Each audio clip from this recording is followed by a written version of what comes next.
Hi, Pia. Hi. How's your week been? I've been extra tired this week. I don't know if it's the weather, but I am just exhausted. But I have started a new crime show. The one that you told me about?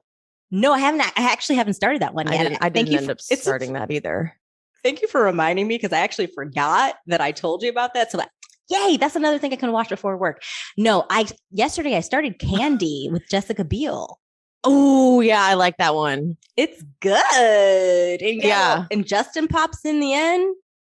Justin will basically take any opportunity he can to be involved in anything she does. Yes, true. Absolutely. Yeah. I think he made a joke too. He's like, I told her I don't even need to get paid. I just want to have a beer belly and an accent or something. I'm like, okay, but you got you are from the South, so it's not that far off. But I mean, you know what? I'm not going to hate on Justin because I think he's come a long way in his acting.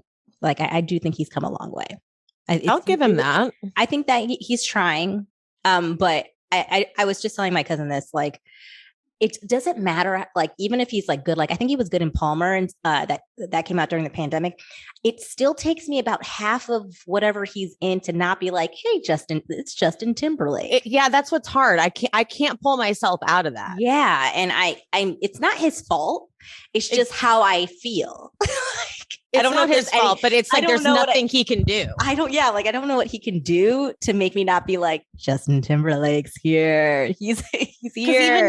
Even if you wore like a prosthetic something, it would have to be a prosthetic that made me like totally not recognize him and have to like wait till the credits to be like, oh, that was Justin Timberlake. Yeah, like, even if you wore a prosthetic nose, I would be like, oh, look, it's Justin in a prosthetic nose. Yeah, like he would have to do did you ever watch that movie Tropic Thunder? Yes. So you know what I'm about to say? Tom Cruise is the big mean boss. And a lot of people don't know that. Like, because he's like almost like he's almost unrecognizable. Yeah, it would need to be that level of disguise for me to pull out of the whole it's Justin feeling of it all. It's also been a really rough week in this country. So that's maybe also why you're tired. That is very true. This is, again, another shooting that could have been prevented. There's in all of the mishandlings during that too was very infuriating. Yeah. It's like we had the Buffalo tragedy, which was horrible because they were hunted, basically. And then this, which is children. Like, oh my God, the pictures of the victims. Oh, they're literally kids. They're 10. Most of them were 10 or 9. 9 or 10. One of the victims' birthday was next week. Greg Abbott had the audacity to say it could have been worse. Are you kidding me? It could have been worse. How? What does that even mean? So yeah, it's rough because these things happen so frequently. I think it was Mixing with Monty, the account from Mixing with Monty posted the statistic that there's however many days in this year, like 100 something, and there have been over 200 shootings this year. That is insane to me. It's embarrassing as a country too, just because this is the only country that mass shootings happen on this level. There are countries that don't have any at all. And it's all common denominator is they have really strict gun laws and we just can't seem to wrap our heads around it. Like, and that's the video. There was this Irish guy who was a teacher and he was like, it's just crazy to me because we don't ever think when we go to school that someone's going to come in and shoot the kids or us. And there was the account Quentin Quarantino.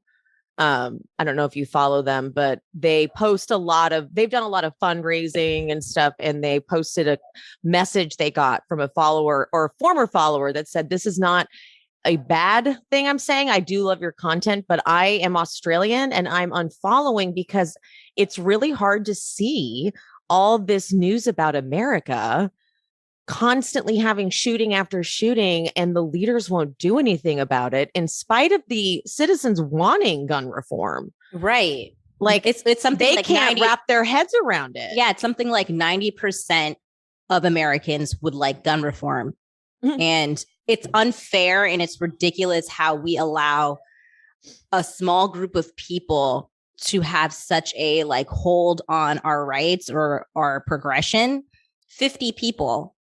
And they're like lifelong, they're gonna until they die. That also is mind blowing. Like that's part of the problem. We need to cap it. There's definitely needs to be a cap. That's ridiculous. Until you die, you get to like no. What? That was that was when people lived to like 40. The life expectancy was like 25. Yeah. So like we need to reform that because people weren't living long then. They're like, till you die, because that's not that long. But now we live too long. And now old ass people have even fucking Schumer, a Democrat he's been doing it too long. He's given up. He even said out loud, he's like, what's the point of even arguing, guys? I'm like, what? I'm sorry. Yeah, like, I need Democrats to get nasty. I need them to start doing shit that Republicans do, like filibuster and be bullies. Like, we need to fight fire with fire. Like, stop. Like, the reason why Republicans, and I hate to be like Democrat, Republican, like, honestly, but that's the situation we're in. It's that partisan. Yeah. And it's just like Republicans, they tend to get their way a lot because they're really good at sticking together and being really specific about what it is, even if it's a terrible idea and idiotic and like it just makes no sense and wrong, plain wrong. They will stick together. They will ride, even if it's against themselves. Like think of why can't I think of the word? Insurrection. I was going to say resurrection. Opposite. Yeah. And like people were literally their lives were at stake and they didn't know what was going to happen to them. Oh no, it was fine. It wasn't that. They started scared too. Like right after they were like, oh my God, we're so freaked out. Justice needs to be had. And then they got the emails and like the secret texts and they were like, I don't know what you guys are talking about. That was actually a peaceful protest. Yeah, we were not scared at all. They were taking a tour of the Capitol. Yeah, I forgot that I had sent the invite out. So that's patriots all the way. They were expressing their right to free speech. That's it. Yeah, this is a public place. So it's been a rough, and so I don't mean to bring the mood down on the pod. I just wanted to acknowledge it because I feel strange not acknowledging it because it is such a huge thing that's happened. It's a tragedy. So many parents reached out to me because I've posted a few political things here and there. Yeah. And how can you not, especially when it's something when it involves children? It's like I thought after Sandy Hook, we were like, I mean, I know we've had other shootings 10 years children ago, but like Sandy Hook was like the big one because there was so little. And here we go again, like insane. And the police should be ashamed of themselves for that was like, what was it? 90 minutes or 45 minutes where they just, and then they went in and got their kids and actively stopped parents from getting theirs. Wait, what? I missed that part. Oh, you missed that part. They went in and got their kids? Yes. That's been all over. Look that up. I'll send you some articles. Like that's like a lot of what people are really upset with the police. So they were actively outside while he was there. They were there for over an hour, at least an hour. And parents were trying to go in because they're like, please go in. And they wouldn't go in to get the kids. And they were like actively preventing parents from getting their kids. But a lot of police officers who had kids in there went in and got theirs. Oh my God. Mm-hmm. Oh, that made my stomach hurt. I know. So that's a big thing. I know not a lot of people like, there's other articles, but like I put it on my Instagram story today, but this was just one from Sean King. I know he's controversial, but there are other articles saying the same thing. It says Texas authorities now claim that the commander, who they refused to name, gave police unthinkable order to stand down, do nothing, that continued to nearly an hour while kids and teachers at RHOBH Elementary bled out and died in the room with an active shooter. And then there was also like another one that he posted where they said that they admitted that they went in initially. They went down there initially to get their kids. Oh my God. Oh my God. Yeah. Yes. Here it is. It's Texas police now admit that they had officers in the school from 11:35 a.m. until the shooter was killed at 12:50 p.m. and did virtually nothing that whole time. Even though when they heard more shots, they refused to make a move. Even when kids called 911, they refused to move. And then, oh my God, that makes my stomach hurt. Where's the other one? There was another one with them talking about them going in for their kids. But yeah. Okay. So that's why, I've reposted this. It was a tweet for a while right around the George Floyd protests. And it was like, I know defund the police sounds intense, but it was like, it says something like, but restructure funding so that it allocates to the proper places is too difficult to chant. And that is what we mean. Like when I say so simply defund the police, I mean that we're sending all resources to cops because we think that's the only place we need it. But they are overfunded, but clearly poorly trained. And correct.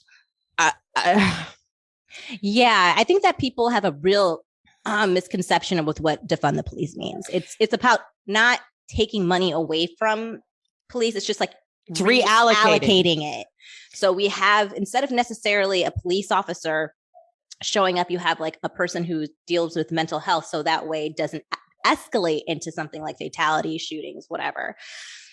Because police officers are not medically trained, like mental health providers. Like they don't necessarily know how to deal with someone who has schizophrenia or any of the other illnesses that may make them aggressive or not able to follow directions the way that they want them to, and we've seen it time and time again, what can happen when police officers are not familiar with these cases. It can end fatally. Yeah. Wow. Okay. Well, that is horrible. And I'm not even going to say thoughts and prayers. Yeah. Because that's some bullshit. I have to change the laws. I have to give a major shout out to Beto O'Rourke. I can never say his last name. Because he went up in the middle of the stupid press conference that the Texas leaders were trying to be like, man, how did this happen? And he went up and said, this is on you fuckers. You guys could have done all these things. And he was like, he was the perfect amount of crazed and well-spoken. Yes, like he got his point out clearly. But he was like really heated, and it was so impassioned and great. And he's like, here's 4 ways we could do that. We could do this. We could do this. And he was so I loved it. Good. So, and then the Texas governor was so pissed. He's like that, and is it today, the NRA convention today? Yeah, and like Trump and there's no gun. Aren't there no guns allowed? Exactly. It is so funny because I saw a comment with someone saying, well, you notice that there's no mass shootings and NRA conventions, and then someone clapped back like, because there are no guns allowed there, which is ironic. I mean, that's ridiculous. For the NRA to have a convention where no guns are allowed? Right. And I just quickly want to say on this topic, which really bothers me, I see a lot of comments of people who are saying that we should then let our teachers be armed. Okay. I wholeheartedly disagree with that for a few reasons. One, first of all, can we already talk about how underpaid teachers are? Right. So, you want to essentially give them a second job of having to go get trained to be able to, because you can't just giving someone a gun doesn't mean that seriously. That's gonna, you need to know how to handle a gun. You need to know how to have calm when there is a high pressure situation like that. That takes a whole training, something like the military. So that's a second job that they wouldn't get paid extra for. Yeah. Number 2, most school shooters are students themselves. So you're also making them have to have the decision to then kill a child, a student, that's a lot for them. That's a lot. That's too much. 3, say they, they have the gun or whatever. The police come in. How are the police to decipher that they are not the active shooter? Oh, good point. And so, and especially as if you're a black teacher, that is a big thing that they have to think of. I watched a video. I'm so sorry, I cannot think of the source, but he's a teacher, and he said, "You want me to have a gun?" And say the police come in and they see this black man walking around with a gun. No, thank you. That's just a few of the reasons why teachers should not be put in that position to have to strap up and defend, like the military. We had trained officers outside for 45 minutes who were afraid, not necessarily afraid, but did not go in for one single 18-year-old shooter. But you want the teachers who have no training to okay, let's go up, bang, bang, and do this. No. The fact that the answer is more guns in their mind, it's like, okay, guys, all right, well, okay, you have no desire to protect anybody. Exactly. I mean, this is like that corrupt money. I'll kind of do a nice segue to take us to a lighter note, and then I'll go into, so when it comes to that corrupt money, it was brought to my attention because I've been on a RuPaul Drag Race binge, right? I've been told by so many people I need to watch it. One of my best friends said that I remind them of Michelle Visage. And when they showed me a picture of Michelle, I was like, what? But then now watching, I'm like, okay, I see it. So I'm obsessed with RuPaul's Drag Race. And one of my followers and I have been going back and forth about how much I love it. And then I said, I love RuPaul. And they said something about how RuPaul is a little problematic. Okay. And they sent me a podcast. And I listened to the podcast. And the problematic things were, one,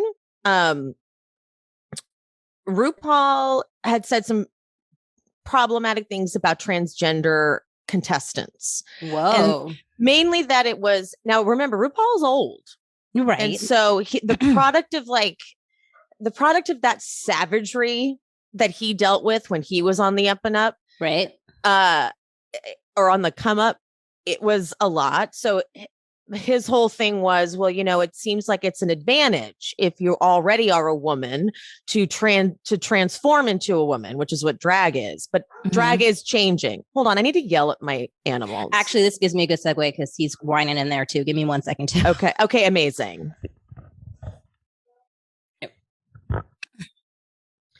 Okay, now that we've scolded our animals, we're back.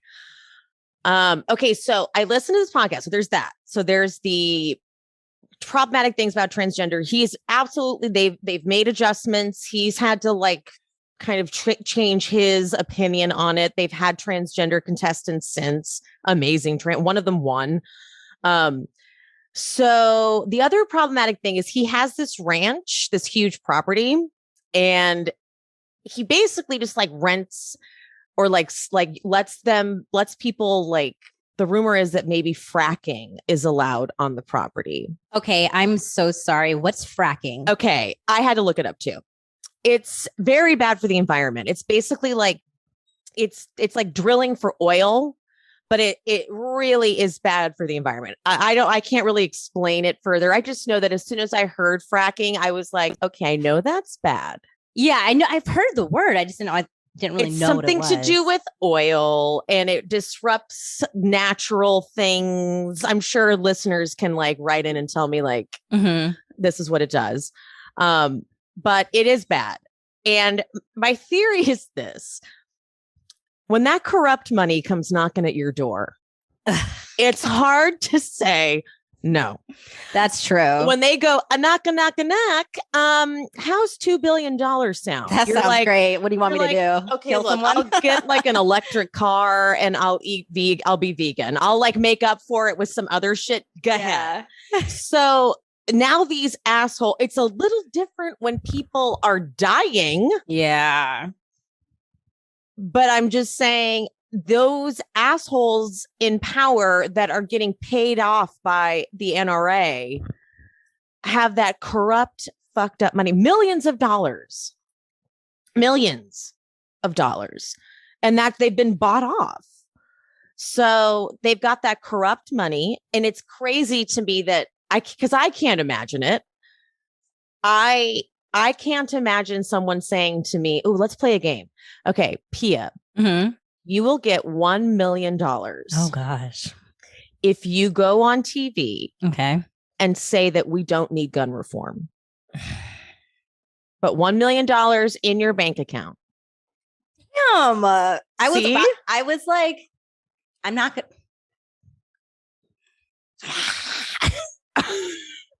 I'm not gonna do it, but I would be. But I would think about it for the rest of my life. It is a conundrum. I would think about it for the rest of my life. It's a hypothetical, and we're not in power, so it doesn't really matter. Well, even if we did go on TV, that's what I didn't want to say that, but I was like, I'm not like, no one would give a shit what I say, because like it'd be different if I was like a decision maker, or even if I like, you know, I'm an actor, but I'm not a well-known actor by any means, so it's not like I have like a following of fans that really look up to me. So it's like, I'm just this girl that has like 1,000 followers on Instagram that like mostly from my high school and my like life. Like, so you're already justifying it. Yeah. I'm like justifying it. I was like, so what does it matter? Like, what would it really do? I would like take backs after I get my money. Like, you go back takes me back to these. I was like, I'm just kidding. And I'll use some of that money to help for gun reform. Yes. And then I take the millions and I put it towards every town. Like, yeah, like it is. I'm like trying to find a loophole of how do I get this money and not go to hell? Yeah. it's, and look, I'm not justifying it. Clearly we are saying we need gun reform and we're all about it. But it's just, these assholes have been bought off and are willing to let children die. Right. People die. Like, and we are like, you and I we've discussed this on the pod where like we go into buildings and places and we think like, okay, if an active shooter came in, I could go that way. I could do that. Like, I think about that. I think about it all the especially movie theaters, because you are so like contained in, like, I would like, first of all, I would hit the floor. I would do an army crawl. And I would head for, people always want to head for like how they came in. I would head those curtains. They have an exit sign in the back. If there is an exit sign in the back. Well, there usually is like something behind the curtain, but I would probably like where the screen is like on the sides. I would, even if there isn't, I probably would just kind of like be back there for a minute, let it chill. Because like you can't go where, the problem is you can't head where everybody else is heading. You get trapped in your like sardines. You have to like try to find an alternative where there's not so many people heading in that direction. Have you seen the YouTube channel of like the former Navy SEAL like special ops guy that goes through like what to do if those things happen? No. Oh, I'll send you a link to one of his videos. Obviously, this guy is trained, and like their training is they put you in like a simulated situation so you actually see what you would do in those scenarios. Like, I can watch those videos all day long, but if I actually got in that scenario, I may panic. But he, like, one thing I did learn, so pro tip, and then we'll go into the episode because I'm sorry I'm talking about this so much. Pro tip: if you are outside and you need to hide behind a car, do not hide towards the back of the car because a bullet can go straight through. Hide in the front because the engine will block the bullet. I knew that one. I don't know where I saw it online somewhere, but I knew that. And isn't it sad that we have to know these things? This isn't like, it's not like we're being like dramatic. Yeah. It is highly likely at this point in America that you can be running an errand and someone can open fire and a mass shooting can occur. That's crazy. The grocery store shooting that happened that killed, obviously targeting elderly Black people. Yeah, like they went to go get some groceries and they never came home. Like, that's insane. There was like a FedEx Kinko's shooting, and I go to FedEx Kinko's all the time because of what I do with like shipping documents. And I think every time I walk into one, I'm like, dude, that's just crazy. Like, it's a normal day, and then that happens. So this is America. Yeah, without gun reform. It's like you think about it because like we do live in a country where people have such easy access to guns, like everywhere is like a shooting range or like, you know what I mean? In the sense of like anybody can be having have a gun on them at any time in any place that you go to. And you're just hoping that you're not in the wrong place at the wrong time. Exactly. And the DC sniper shootings back in like the mid 2000s when people were getting sniped at gas stations. Nope. Because there's nothing you can do. Yeah. Like, and because the gas, never mind. Okay, we're gonna go into the episode because we could go on and on. I forgot. Like you got the wrong two ladies talking about crime. Wrong two ladies. We might need to do like an offshoot, maybe on my YouTube, maybe a YouTube exclusive. We can do a true crime series. Yeah, that'd be. Ooh, that actually might be fun because we love true crime. Love it. Maybe we could. Okay.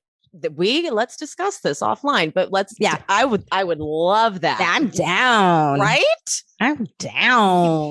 We could pick a true crime series and we'll recap it. And okay, done working on it. We'll discuss.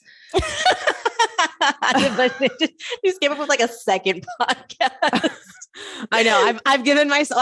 I've got to fill that YouTube channel up. By the way, listeners, YouTube channel is up. I need subscribers. I'm pimping out this channel. I need to get to 1,000. I'm telling people at the grocery store that are nice to me. I'm like, do you have a YouTube subscription? Go on and follow me. Like I need to get to 1,000 so I can start monetizing that shit. Pia, did you subscribe? I didn't. Yeah. I'm sorry. I have been really bad with being online this week. I'm doing it right now. So that's fine. Also, and I have 3 YouTube accounts. So and question, Pia, have you rated this podcast? I listen to it on Spotify. You can't rate on Spotify. I don't listen to it on Apple. Do you have Apple Podcasts on your phone? I don't think so. What? Maybe I do you have to pay for it? Because that's why I don't have. Oh, I don't. Oh, I can make one right now. Listeners, please take literally a second. Like if you're listening on Apple Podcasts, go back into the episode. If you're not driving, just keep your eye on the road. But if you're not driving, just go back to the podcast page, scroll down a little bit. You'll see, oh no, I'm down to 4.7 rating. Oh no, I need to get up. So I keep rating myself 5 stars. Rate me 5 stars, please. I'm sure I'm getting bad ratings because of the Dorit thing. Why? I feel like a lot of people agreed with us. I got mixed reviews. People, there was, I lost a good amount of I lost about 80 followers, but that also sometimes it just cleans out bots. But speaking of the Dorit, let's get into the episode. Okay. I have changed my theory. And it's a little bit of a combination of what Jamie Stein said on his, he posted something to his Instagram account, and I'm going to read it now because I think that when he first wrote it, I was still in such a place of like, I don't buy it. I'm not going to buy it. I'm not open to that. So here's what he said, because Jamie Stein, for people who don't know, is an intuitive. That's just something he does for a living, but then he kind of uses that to tap into Bravo celebrities. And so that's what his podcast is. And he posted that he said, I think what happened to Dorit was real. I think she tends to be disconnected from reality in general. Mm-hmm. And so when something like this happens, that wrenches her into the most harrowing reality, I think she genuinely has no idea how to deal with it or react. It goes against the entire way she lives her life. So I think that this sort of explains why I did not understand her. I didn't connect to it. Right. It felt really inauthentic. Like when the dogs were barking at Kyle's and she was like, Kyle, what is that? Look, I don't want to be afraid anymore. Dorit is not my favorite person in general. Mm-hmm. She's very Dorit. Dorit is going to Dorit. And so her process is like odd. And Yeah. it's not going to stop being odd just because she goes through something. Yeah. And so there's been a theory floating around that possibly, because this is the second time they've been burglarized, possibly PK had arranged for them to be burglarized, that they could do an insurance claim on it. Yes, I agree. And the dates got screwed up. And Dorit was not supposed to be home. And this occurred. So it did really happen to her.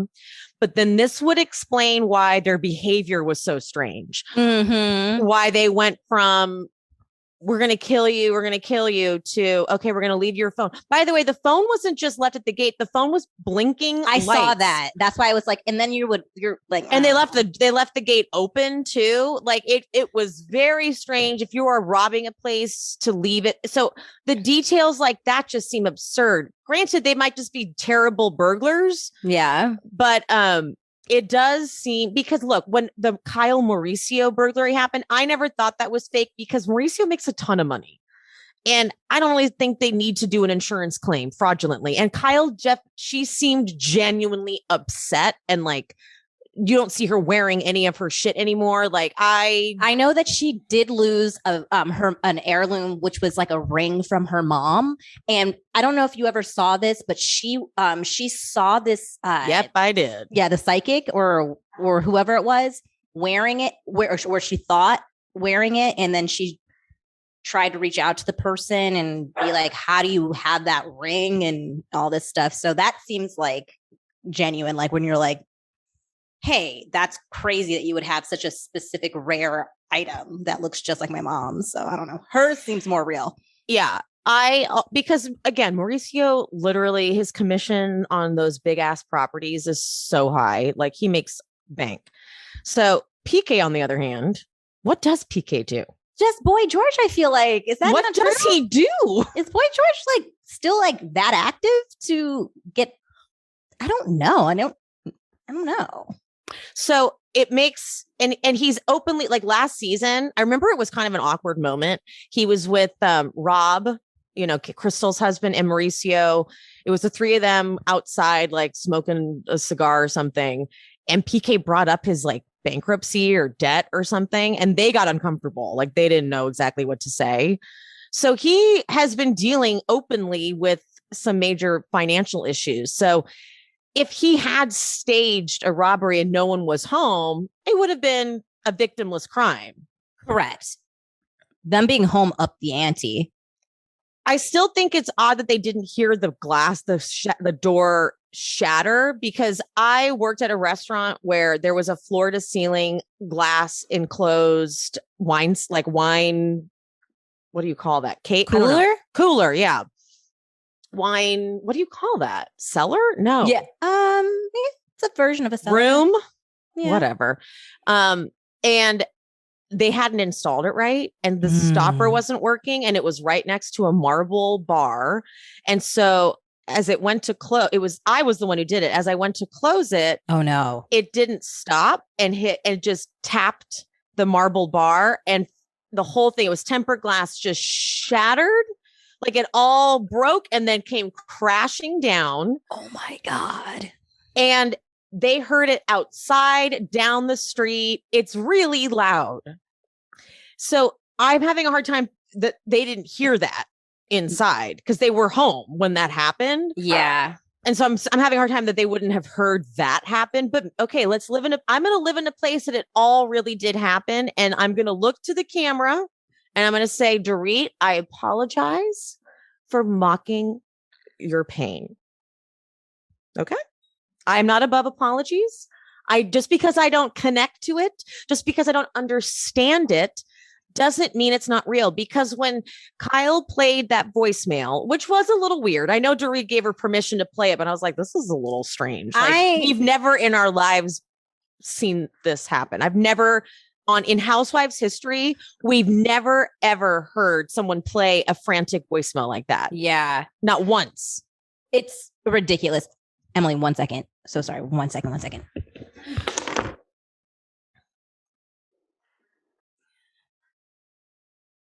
I personally am just, I'll take a moment. I'll apologize too, because again, I don't apologize for questioning, because that's the whole gig. They sign up, they're putting their business out there. So it's only like natural for us to question stuff. And the whole thing felt off. So I'm not sorry for like questioning it necessarily, but I am sorry for maybe being a little bit loosey goosey with my words, because, that is a trauma. And I do agree with your new theory. I still think that there is something off about it. I feel like it happened for Dorit in that moment, but I still think that it was set up in some way. So it's just, and I think it's one of those. Remember when you said that she was slightly embellishing details. Yeah. I think that the detail, because I went back and rewatched her telling it to the group when they're at Kyle's. I think the detail of her saying, guys, you've taken a lot, get out while you can. I think that's an embellishment. That's what I'm saying. Like, okay. To piggyback off of everything, I really resonate with your new theory, but the thing is, I think she was clued in afterwards, like, hey, girl, you were actually never in any danger. Like, PK probably admitted it to her later. Like, he set it up. Oh, I feel, really? You think he would I feel like he'd take that shit to the grave. No, I think that he would tell. I think that they do share everything together, because I think he would tell her that, which is why I think. I don't know. This is why. Hold on. Go with me for just a second. Okay. I think that's why we're getting so many what it feels like inauthentic moments, because I think that some of these things actually happened. And even if she knew it happened afterwards, it still was scary for her in that moment. So like she can still feel scared, even if she like nothing was like there was no actual imminent threat and she found that out.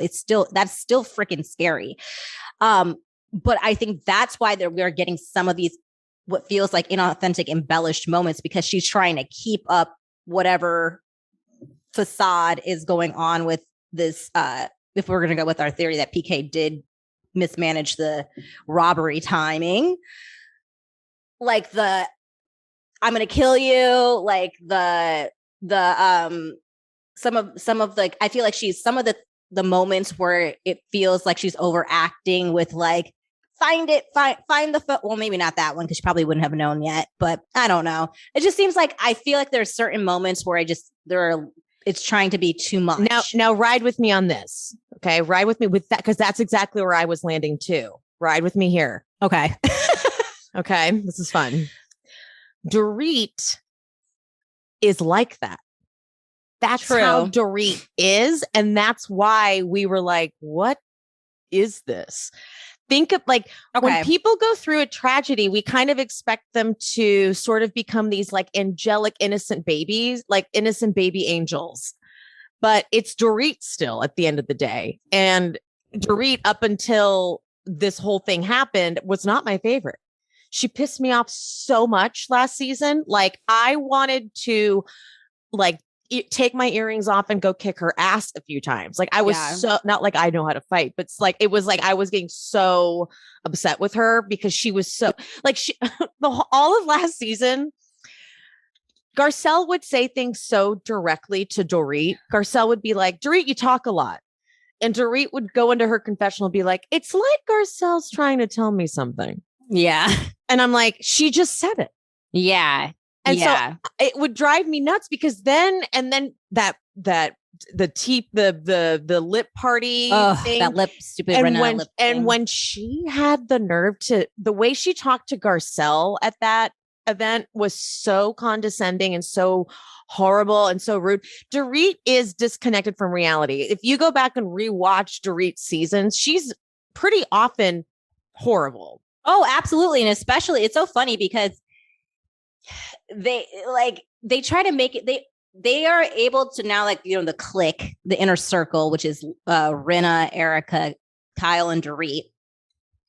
They all had beef with each other, but almost want to erase history as if it doesn't happen. But they'll like jump on other people in the cast that are in the like minority of it. And when I say minority, I'm saying like not a part of the inner circle. Mm-hmm. And bring up all their shit, like you're the common denominator. Oh, this. And it's so interesting to me because all of them have had their own things, but they just always act as if like all that stuff never happened. And it really, I'm like, they're gaslighters, and I don't like it. It pisses 100%, me off. 100%. And also, just to go back to Kyle and the voicemail thing, I'm tired of Kyle.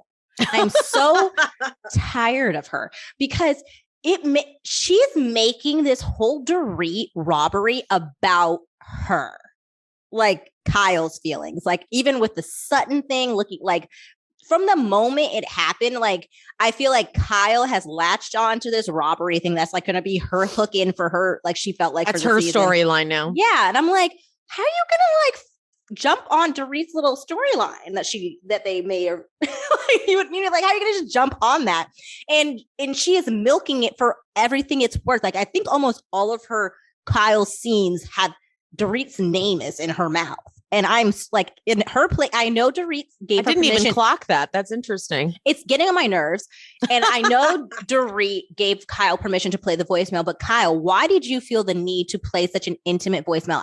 You could have explained it to us. We didn't need to hear that. I felt that was I know that Dorit, I agree. I know that Dorit approved it, but I was like, we can just guess. She's too much. All we had to hear was that she called you with the panic attack in the middle of the night. That's all I didn't need to hear it. She's too much. She's like, even going back to that first episode when Dorit comes over to Kyle's house to explain to the group on camera what happened, because I'm sure, you know, they have to get it on camera. She wasn't going to let the cameras in right away. So that was their opportunity to have Dorit explain what happened on camera to her friends. And Kyle's just back there with her like emoting, like, and like just everything, you're at a 10. I need you to get to a 3. Like, this isn't your moment. Back there, like, it's like an extra in a movie who's just constantly trying to get on camera. Let me try to find interesting things to do back here. Are they catching me? Like, are you trying to go for a daytime Emmy? I like the idea of like Kyle as that extra who they have to be like, hi, the extra back there. Can you not do all of that? Yeah. And like the director. Right. The director's like, hey, extra in the red hoodie. If you could take a step to your left, more left. Get this bitch out of frame because she is just pulling focus. I'm like, girl, these are the days of our lives. Like, what are you doing? Like, yes. And Kyle is, I mean, the Sutton scene was very jarring. And so I'm actually not too mad at Kyle bringing it up to the group because this is what the TV show is about. One time, go back every scene though, Emily. Every scene of Kyle's has something to do with Dorit. Like, no. I'm talking about when she brings to the group. She's like, okay, I had a conversation with Sutton. Right. I mean, like, that's fine. Yeah. Some people are mad at her doing that. I'm like, we do need a TV show. Right. And as much as Kyle is annoying, she's been doing this the longest from day one. So she's like, this is what the TV show is. And Sutton gave her content. Yeah. And the thing is, I'm not mad about that because I totally agree. We are on a TV show. So you do have to bring it to the group. Like, I think we discussed that last time. And like in normal life, when you have a group of friends, you would never, even if your friend did that, you wouldn't like publicly out them like that, but you're on a TV show. So you kind of have to, like, that's what you signed up for. So I'm actually not mad about that. It's just, I guess Kyle's just really bad at acting or something because she's just taking it to an extra level. You know what I mean? We bring it up, but like, then she doesn't know how to, she just like, once the resolution happens, she doesn't know how to let it go. Like, you know what I mean? She's brought it up to the group. we kind of move forward. That's what they always I do. know. And I'm like, okay, Kyle, we need a new thing. Like, you can't keep you're really trying to stretch it out. And we've put a button on it now. Like, thank you for bringing it up. We put a button on it, like, move on. And Kyle doesn't know how to do that. And it just irritates me. It irritates me. None of them really do. None of the inner circle. None of the inner circle do. The Fox Five, the Fox Force Fools. Trademark. The Fox Four. What is it? Fox Four. Fox Force Fools. Fox Force Fools. I love that. Because they are the Fox Force 5. That was their little nickname from when Teddy was in a picture with them. Now they are the Fox Force Fools. Yes. And that is what we will be calling them. Are you going to caption it that? Did you not see my post? Wait, which one? You have so many. God damn it, Emily. You have like 20 posts and I don't know how you do it. It's insane. Because like all your posts, like my whole feed is just you, but it's in a good way too. Because, you know, I can't get enough Bravo, but girl, I'm like, I'm sorry. I say it every time. I do not know how you're doing all that. like even COVID, like you're like, I am dead to the world. I was like, but you just made 20 perfect slides. How did you do that? It's so it's stupid, actually, to be honest. It's not stupid. It's brilliant. Oh, okay. God. Yeah, no, Fox Force Fools, trademarked, bitches. That is what we're going to call You heard it here. Oh, yeah. The season. Fox Force Fools. Fox Force Fools. That's it.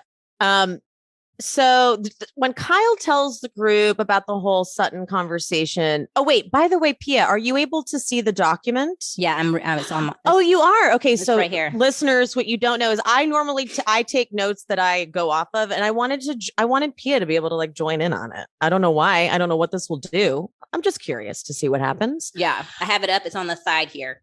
Okay, yeah, that's when she tells her about what Sutton says, Garcelle, of course, is amazing. Garcelle's like, listen, I see where this is going. I see what we're doing. We're about to have a whole scene where we talk about someone who's not here. And then it's like, it's going to be, she sees what they do. She's like, I get how you guys operate every season. Okay. You have a scene where it's hearsay. Like one person says something and you have a scene and talk about it. And then that's what the whole season's going to be. We're not going to do that. And then Dorit goes, I think that's just a tad too insensitive. That was really good, Dorit. I like became Dorit for a second. You did.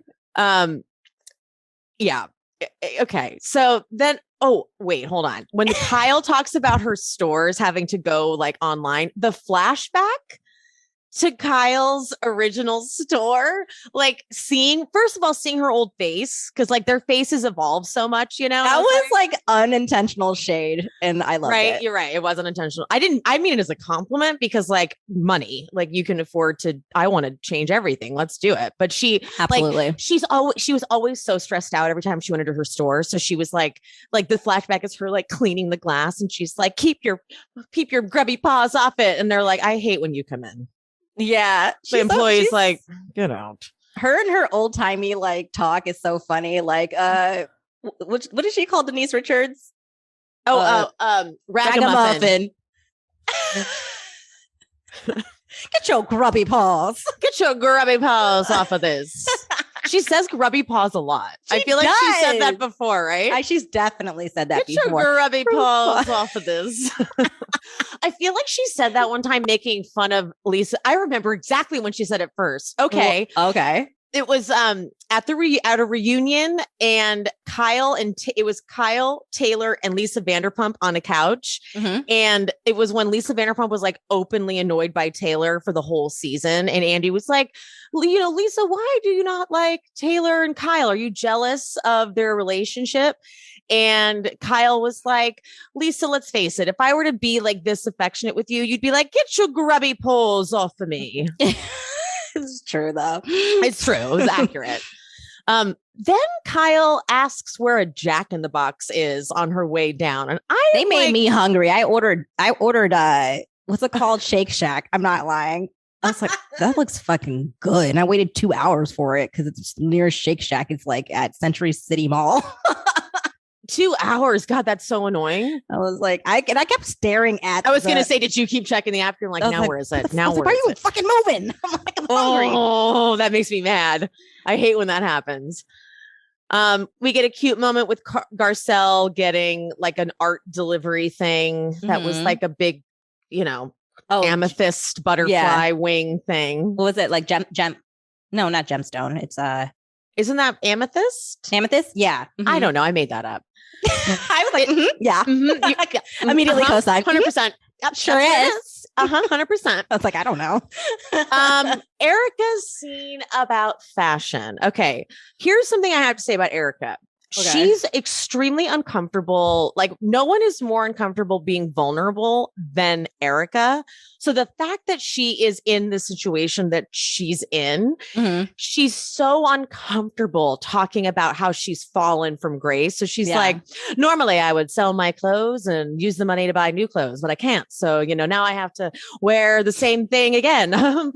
But she's trying so hard to maintain. Like, I want to know like how far she's going to fall and still maintain that. Like, she'll be in like a cardboard box and she'll be like, normally I would call my butler, but now I still just make this can of soup using this. Like, she is trying. And it's just so funny to me. I don't think I've ever seen Erika in, I don't even know how many seasons she's been on so far, ever eat fast food. And this bitch is living off of it. Because I feel like we have, but I mean, maybe it's just because I feel like she's just eating it so, like she's talked about Taco Bell now, and I've like they're going to the Jack in the Box. And I think a part of it is like she's had professional chefs be able to prepare. Like, when's the last time she probably like cooked for herself? You know what I mean? And she admits that she doesn't cook. She's like, I don't cook. There's nothing against that, honey. I am ordering shit all the time, so I get it. If I was rich, that's one of the first things I would be doing is getting myself a professional chef. Of it. But it's just so interesting because to see the downgrade in her life, like she is probably just like Postmating it up. Like this is the easiest option right now. Like it's just kind of nice to see her being like, I am eating these salty. She was loving eating those salty fries. She's like, I actually have to say, you're right. We saw more fast food in this episode, like shamelessly, than we really have ever seen. I know. And it looked good as fuck. I know. Now I'm like, do I want McDonald's today? I need to call myself out. So my no sugar, no dairy queens, I'm sorry I let you down. I was cleaning out my closet. I completely forgot that I had bought these box of chocolates. I bought a few of them for clients of mine. And I was like, oh, fuck, I really wanted sugar today. And this was the last thing I should have found. Like, I should not have discovered these today because today's specific. This was yesterday. But I was like, I need to give these to my clients. I bought them, put them out so I wouldn't forget them. And I'd kind of fallen asleep and I got back up and was literally like a magnetic pull. I was pulled towards the box of chocolates and ate 4 of them. I literally saw it in my head, you being like you just like trying to like dust around your room and you're just like, the box is just like pulling you. I was like asleep, woke up and was like, and they were kind of like a gremlin. They were kind of melted too. So like once I started eating one, I was like, well, I have to finish it because I can't take like a clean bite. So I was like, ow, ow, ow, ow. And then like then you look up and you're like, I am ashamed. And then when I woke up this morning, I looked over and I saw the box and I was like, God damn it. That is, it's crazy. I go through this cycle. I'll have like a few really good days. Like I'm trying not to do dairy, sugar, or gluten. Gluten is the easiest for me because you can that's the easiest one. I can completely go gluten-free. It's the cheese is my number one offense. Sugar is not that bad for me, but occasionally, whatever. But the cheese has been getting me. I'll have like 3 clean days. And then they ordered a pizza last night at work. And pizza. And I swear, and I've been actually pretty good about not eating the food that they order for us at night. This looked like I haven't seen them make the buffalo mozzarella pizza. So I was like, that shit is gooey. I was like, I'm eating it. Yep. And I just ate 2 slices and then I was in the corner like, shame. It just and then I was like, I'll be good tomorrow. Shame. I know that. And then I immediately am like, don't. Then you punish. Then you go to the punish place, which is bad. That is the problem, and I'm trying to break that. And anyone listening, it's the binge cycle. If you struggle with binge eating disorder, like I do, that is the cycle of it. You eat the forbidden food. And that is why I'm not doing this for weight loss purposes, even though it seems like I am, or like that's what it should be. It's because I literally have joint pain and like inflammation. Painful. So painful. I actually am surprised I don't feel that bad, but it's because I haven't been eating it. So the little amount clearly is like, my body is like, okay, we're cool. Yeah. But don't go overboard, girl. Don't do it again. Okay. But my problem is once I taste the forbidden fruit, I'll black out for 3 days and be bad. That's what happened when I had COVID. Once I know that they've proven that dairy and sugar, well, we know sugar, but they trigger like a drug in your brain. It's like the same as like doing cocaine, cheese specifically. And it's so good. Yes. And so once I quote, let myself eat that, then I'm like, well, I already fucked up. So is exactly what I say in my head. I was like, well, I already fucked up. I'm going to today's the day I'm just going in. And then you kind of get a food hangover. So then you're like, well, then I'll do it tomorrow too. Yes. Oh my God. And then I'm talking shit about myself. So I was like, you piece of shit, you weak piece of shit. Yep. Like how could you? Yep. So here's what we got to do. Here's what we got to do. And this is for Pia, for me, for you, for anyone listening that struggles with this. We have to do the opposite when we go to start talking shit. We have to show more love. Okay. Because my therapist taught me this. She said, imagine in those moments, you're talking to your childhood you, like your inner, like you as a kid. Mm-hmm. Imagine like what you would say to your little kid self and how you would talk to your little kid self. Because it's easier to tell my adult self, like, you idiot.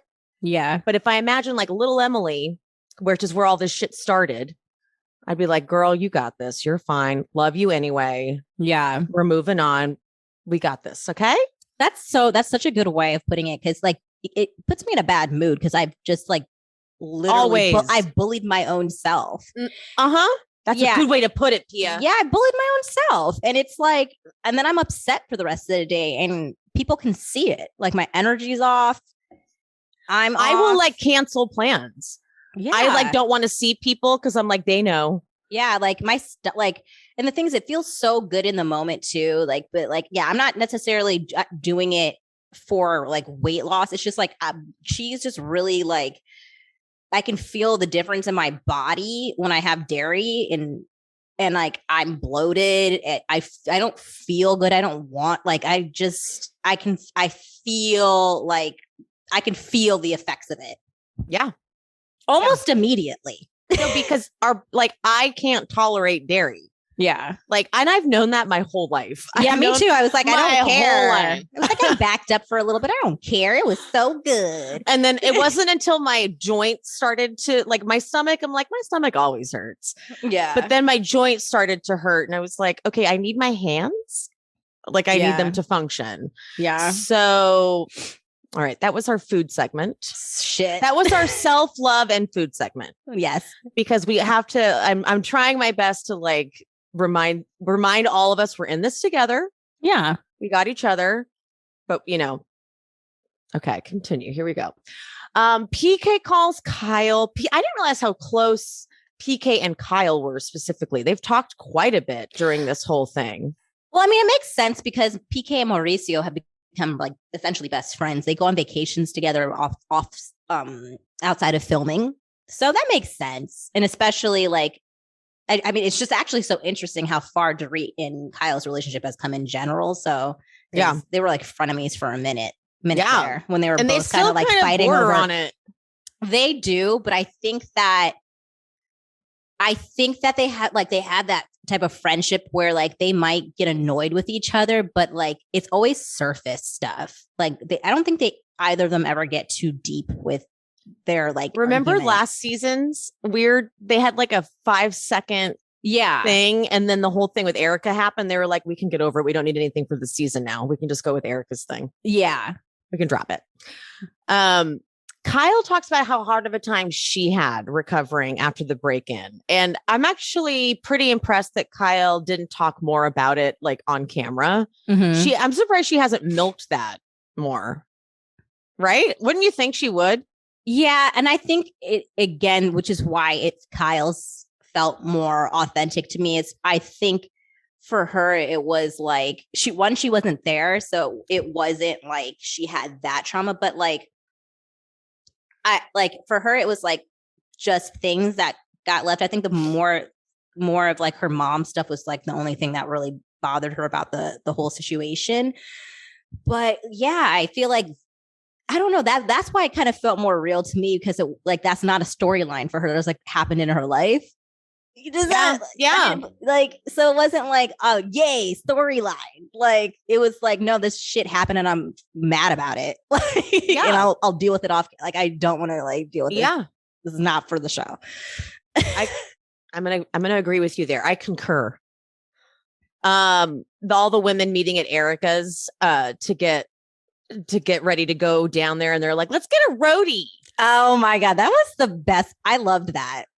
Let's get a roadie going. And all acting like Diana's like, I don't even know what a roadie is, but I'll have one. Like, girl, you were not rich your whole life. You don't know what a roadie is? She's also foreign, though. That's true. They probably don't do that. That's an American thing. Yeah. I do love a good roadie, though. That's like my favorite part of like, if you're going to like road trip, like roadies. The only problem is that you have to pee it like so bad. Like once you finish it, and like the when you have to pee from a roadie, it's no joke. Yeah, that is true. You gotta pee. So we've got Diana and Crystal in one car, Erika, Garcelle, and Rinna in another car. And Erika, Garcelle, and Rinna get the fast food. I'm not gonna lie, I reviewed to make sure I saw Rinna eating. The reason I say this, I want to talk about this because I don't like the accusation that Rinna has like an eating disorder, because I don't think she has an actual eating disorder, but I do think she has disordered eating, because Rinna is very, very thin. That's one thing. She's clearly very concerned about staying and maintaining her weight, but she does this thing where she'll order pretty much the same. Like whenever anyone orders a drink, she'll be like, I'll have that too. Like she always orders whatever anyone else is getting, which sticks out to me. And she'll comment on food, like when, like the pancake cake, like she's like, oh, this is a pancake cake. And she didn't take one bite of it. And so like I clock her eating. She's just very careful with what she eats. And you don't often see her actually eating. And I'm hyper aware of it. Maybe I shouldn't be. Maybe this is feeding into something. But I went back and she is taking a bite of food. Okay. But I was aware of it. I agree with that. I don't think that I think her, whatever her relationship with food is, in comparison to like the relationship to food that her daughter has. Well, I wasn't even going to go with her daughter. I was going to go with what's her name from Jersey, Jackie. It's so starkly different for me, where like it's so evident that like Jackie doesn't eat or is eating not in a healthy way. And Rinna to me is just like she grew up in Hollywood. She grew up in a time where you had to be that skinny. So that's just her mentality. So I just think that her relationship with food is just different. So I think she eats probably everything that we eat, but she just eats very, very small amounts of it. Yeah. Like she's probably really good at like, that's enough food. Like, I'm not saying that that's like I'm also not saying that that's healthy. I'm just saying like, I think very that she is disciplined. She's very disciplined. Like she'll eat probably everything. She'll have an In-N-Out burger. She'll have pizza, whatever it is, but she's just not going to sit here and I'll eat a whole pizza. She's not going to sit there and eat a whole pizza. Like she'll have a slice and that is good. I'm done. And I'm good. Thank you. Exactly. And I think that is probably why I'm triggered by it, because I don't have that discipline. Yeah. And then I think she's probably very much into working out and stuff like that. So she's not only, and the thing is, you can eat eat all you want, but like, if like, I think she works out a lot. And I'm like, I don't love working out. I don't even think though that is, she doesn't really like, you can't outwork out. You can't like work out. Well, hold on. How do I say that? You can't out exercise a binge eating situation. Right. But I don't think she binge eats is the thing. It's like, so she's eating whatever small amounts, but she's also super active. Got it. You know what I mean? It's the combo. Yeah. I feel like she's also not saying that around too. Also not saying that that's healthy. Not advocating to do that. I'm just saying I think that's what she does. Because you're right. She was in Hollywood at a time where you had to be. Like people who were like over like 100 pounds were considered too big. Like, and she had a hard time breaking into Hollywood. So I bet that it was like, she was like, she's a hustler. So she's like, I will be this weight. I will never change it. And this is my moneymaker. This is what I do. Exactly. And so that's her brand. And it's like, after a while, if you're so conditioned to do that, like she probably doesn't even think about it. Going back to Jackie, I don't think Rinna is actively ever thinking about it. I think it's just something like that's just how she, goes about life. It's not something that she's like, oh no, I can't have that much. I just think that it's just, she has trained herself to eat a certain way and live a certain lifestyle. And that's just how she does it. And I agree. I do not think she thinks about it. I agree. And that is why I'm triggered by it. And that is and I'm sure her daughter is super triggered by it too. If going back to that. Yeah. I'm like, how do you do it?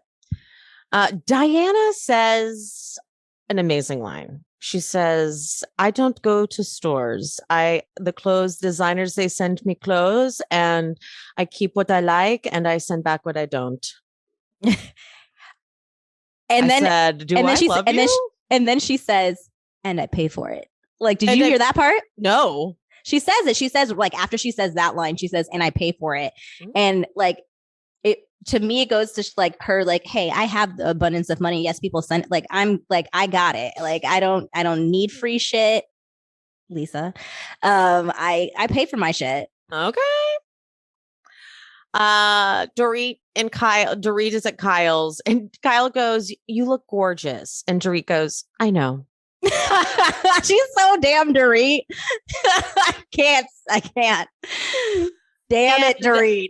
And Diana is at this level of rich that she goes, I always have my team. They go wherever I'm traveling, they go and they make sure it's how I like it. And so cut to her team being like, she doesn't like her back facing a window. Okay. So like literally rearranging a hotel room to make sure she's comfortable. Actually, that whole thing stood out to me a lot because it actually goes back to how we are. And I know why she doesn't want her back to a door or a window. She needs to see who's coming in. And it goes back to what she said in the first episode where she was like, I was with Kim when the robbery thing happened. And I felt like it was like not safe. And I had my chair up underneath the door handle. Like, I actually do think she thinks about that kind of stuff. She's like, oh, hell no. But she could also just like move the chair herself. I mean, of course, but she's too rich to do that. She's way too rich. She would never. Okay, so this next part is where I was like, wait, maybe Dorit, this is what maybe changed my mind. Mm-hmm. Dorit's sorry little headband look. I was like, okay. Your subtle shades are killing me. I don't even mean it like that. I know like, you don't. That's why it's funnier. When I saw this, I went, okay, guys, maybe this is real. Guess what's the headband? The smoking gun is her shitty headband. Because I'm like, I remember I bought like on Amazon, I bought like a pack of headbands like that and tried to like make it work and was like, this isn't working. But here's Dorit trying to make it work. And I was like, that doesn't, work. And she said, I just feel very uninspired. And I'm like, okay, this is real. Honestly, that's the realest thing that you've just said in the sense of me completely going on the side of she didn't know. Because I was still slightly on the fence about it. And that's the smoking gun for me now. See? Dorit not being able to, because I actually do quite like Dorit's style. And I do like, even though like there's some moments where it have been questionable with her hair choices, not really a lot, but like the foil golden goose moment that she had a few seasons back, where it's like the wet look with all that foil on top of her head. I wasn't mad at it.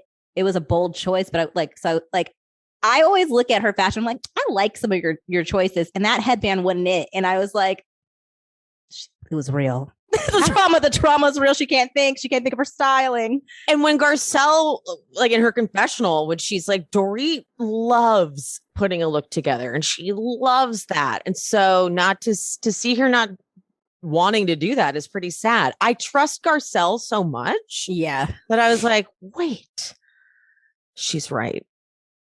Okay, guys. And then that is when all my wheels started to turn, and I went back to Jamie Stein's post, and I was like, okay, this, it might just be that she's Dorit, and she's being very Dorit about it. Yeah. And that's what's not connecting for me, but I can't imagine her faking all of this. She's not an actress. And to commit to like calling Kyle in the middle of the night or in the morning or whatever. Yeah, it's just a lot of attack. That's a lot of commitment. It would be a lot of plotting, which is like, and in the first episode, like I had my moments here and there where I was like, is this real? Is it not? But it was just so over dramatized. And you're right. That is Dorit. Like she has a whole accent that's made up, guys. Yeah. And again, like we're not above being wrong, and I'm not going to be mad at myself for questioning it. It all felt a little weird and off. And I still am questioning parts of it, but her portion of it, Dorit. Okay, well, I'm just gonna be like, it happened for her. It happened for her, and then it makes sense that it's like a staged robbery gone wrong. Yeah, because the details still don't fully add up. Like a robber going, here, I'm going to take this flashing phone, light up phone outside to the gate, leave the gate open and leave. I'm like, whoa, that's a bold move. Yeah. I mean, maybe they just were really that bad at it, but it doesn't. PK's always been a huge question mark. Like, how do you guys have money to buy this, to buy whatever you guys are doing with this house? It doesn't make sense. What do you do? Boy George isn't giving you that much in revenue. Didn't he pay off his debt? And I did. Yeah. So I have had a few people write in with some details, like the Bellagio. He had a debt to the Bellagio, and that was paid in full after like the insurance claim money came in. Mm-hmm. So I'm sure that was beneficial to him to get that money. We all know he's in massive amounts of debt. So it just wouldn't surprise me. And like, if no one's home, what's the crime? Yeah. The guys who robbed the place get to make money off the handbags and the watches, and they get the insurance claim money. It's just, unfortunately, I don't know if I buy that PK would ever admit he set it up. That is I can't imagine, like, admitting to Dorit, like, when you were terrified for your life and our kids' lives, oops, we got the date wrong. And these idiot robbers, like, now, like, thinking about it that way, like, these morons, they're like, what date was it again? Yeah, I guess what's still like troubling me is that she didn't set the alarm. I agree. There's just so many plot holes. Oh, I forgot to mention this. I think I forgot to mention this on the pod. My sister's clients that lived across the street from Dorit moved out because there were so many break-ins in the area. Right. Wouldn't they set alarms religiously? That's my thing. It's just like, so it's like parts of it still are just not making sense. It just still isn't sitting completely right with me, but I am kind of, what it is. It's like how I feel about the ladies on Beverly Hills when they're beating a storyline to death. I'm just going to let this one go. Yeah, because I really don't want to keep being insensitive to Dorit. And if she's willing to commit this hard to this story, I'm going to let her have it. I'm going to give it to her. And at the end of the day, I really don't give a shit. Like, if in the sense of like, her kids are safe, she is safe.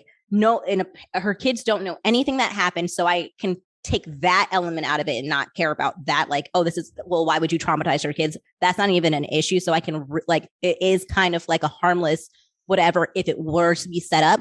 And all he's really trying to do is pay off some debts. So he's trying to pay off his debts. That's noble in some way. And you're just defrauding the insurance company, which I really don't care about. Yeah, we don't care about them. I don't care about them.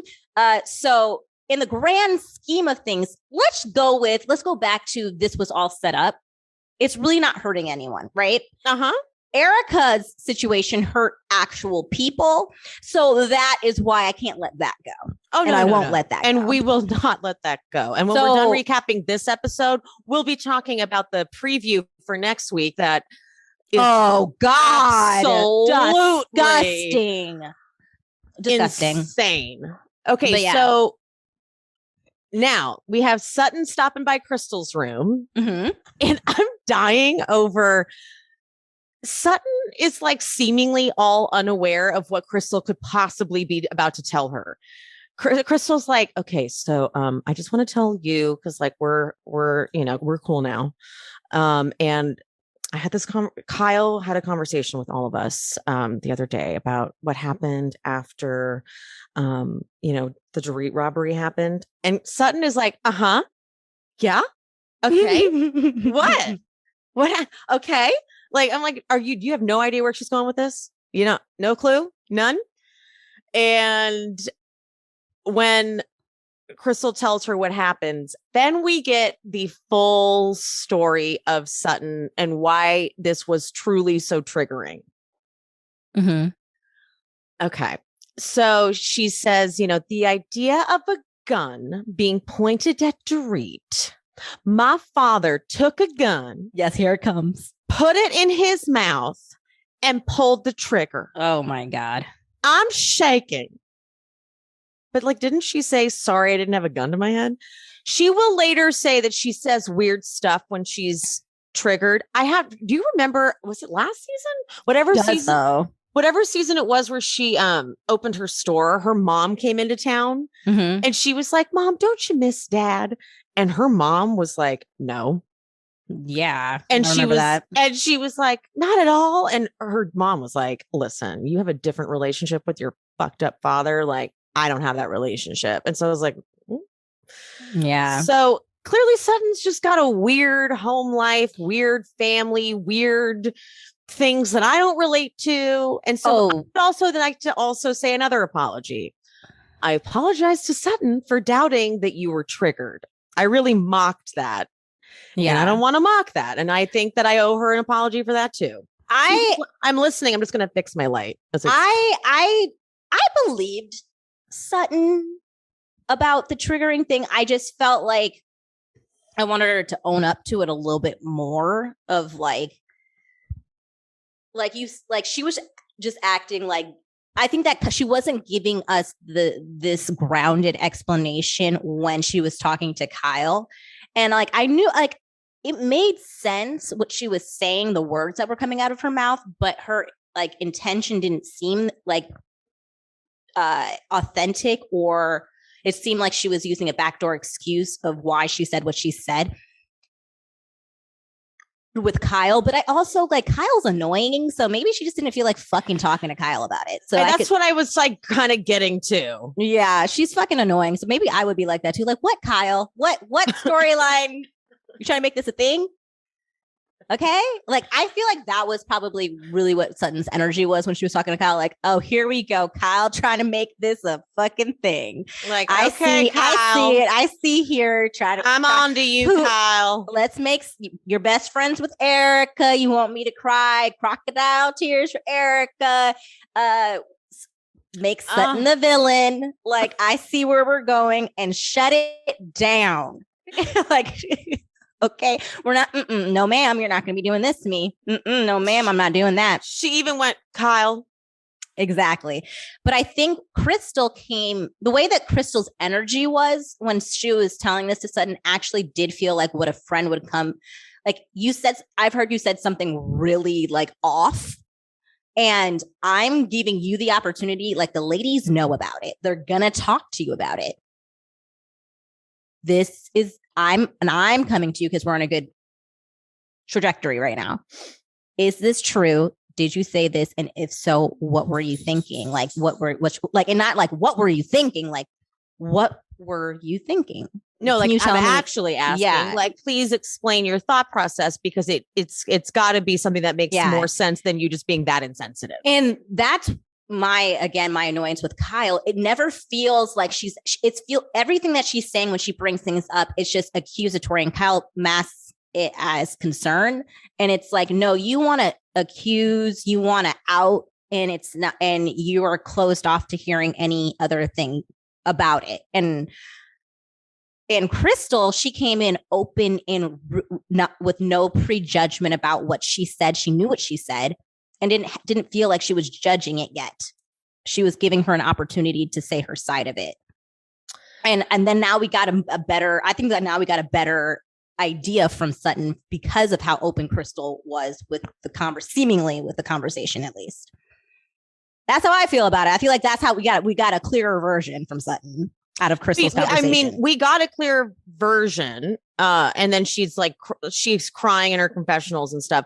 I have to, and I don't like to defend Kyle, but Kyle did say, like, I'm just asking, like, are you okay? Because it was very strange, your response. And because Kyle experienced it, I think it was going to be a little bit more like, that was weird, as where Crystal's like, I wasn't there for any of it, so I can be more neutral.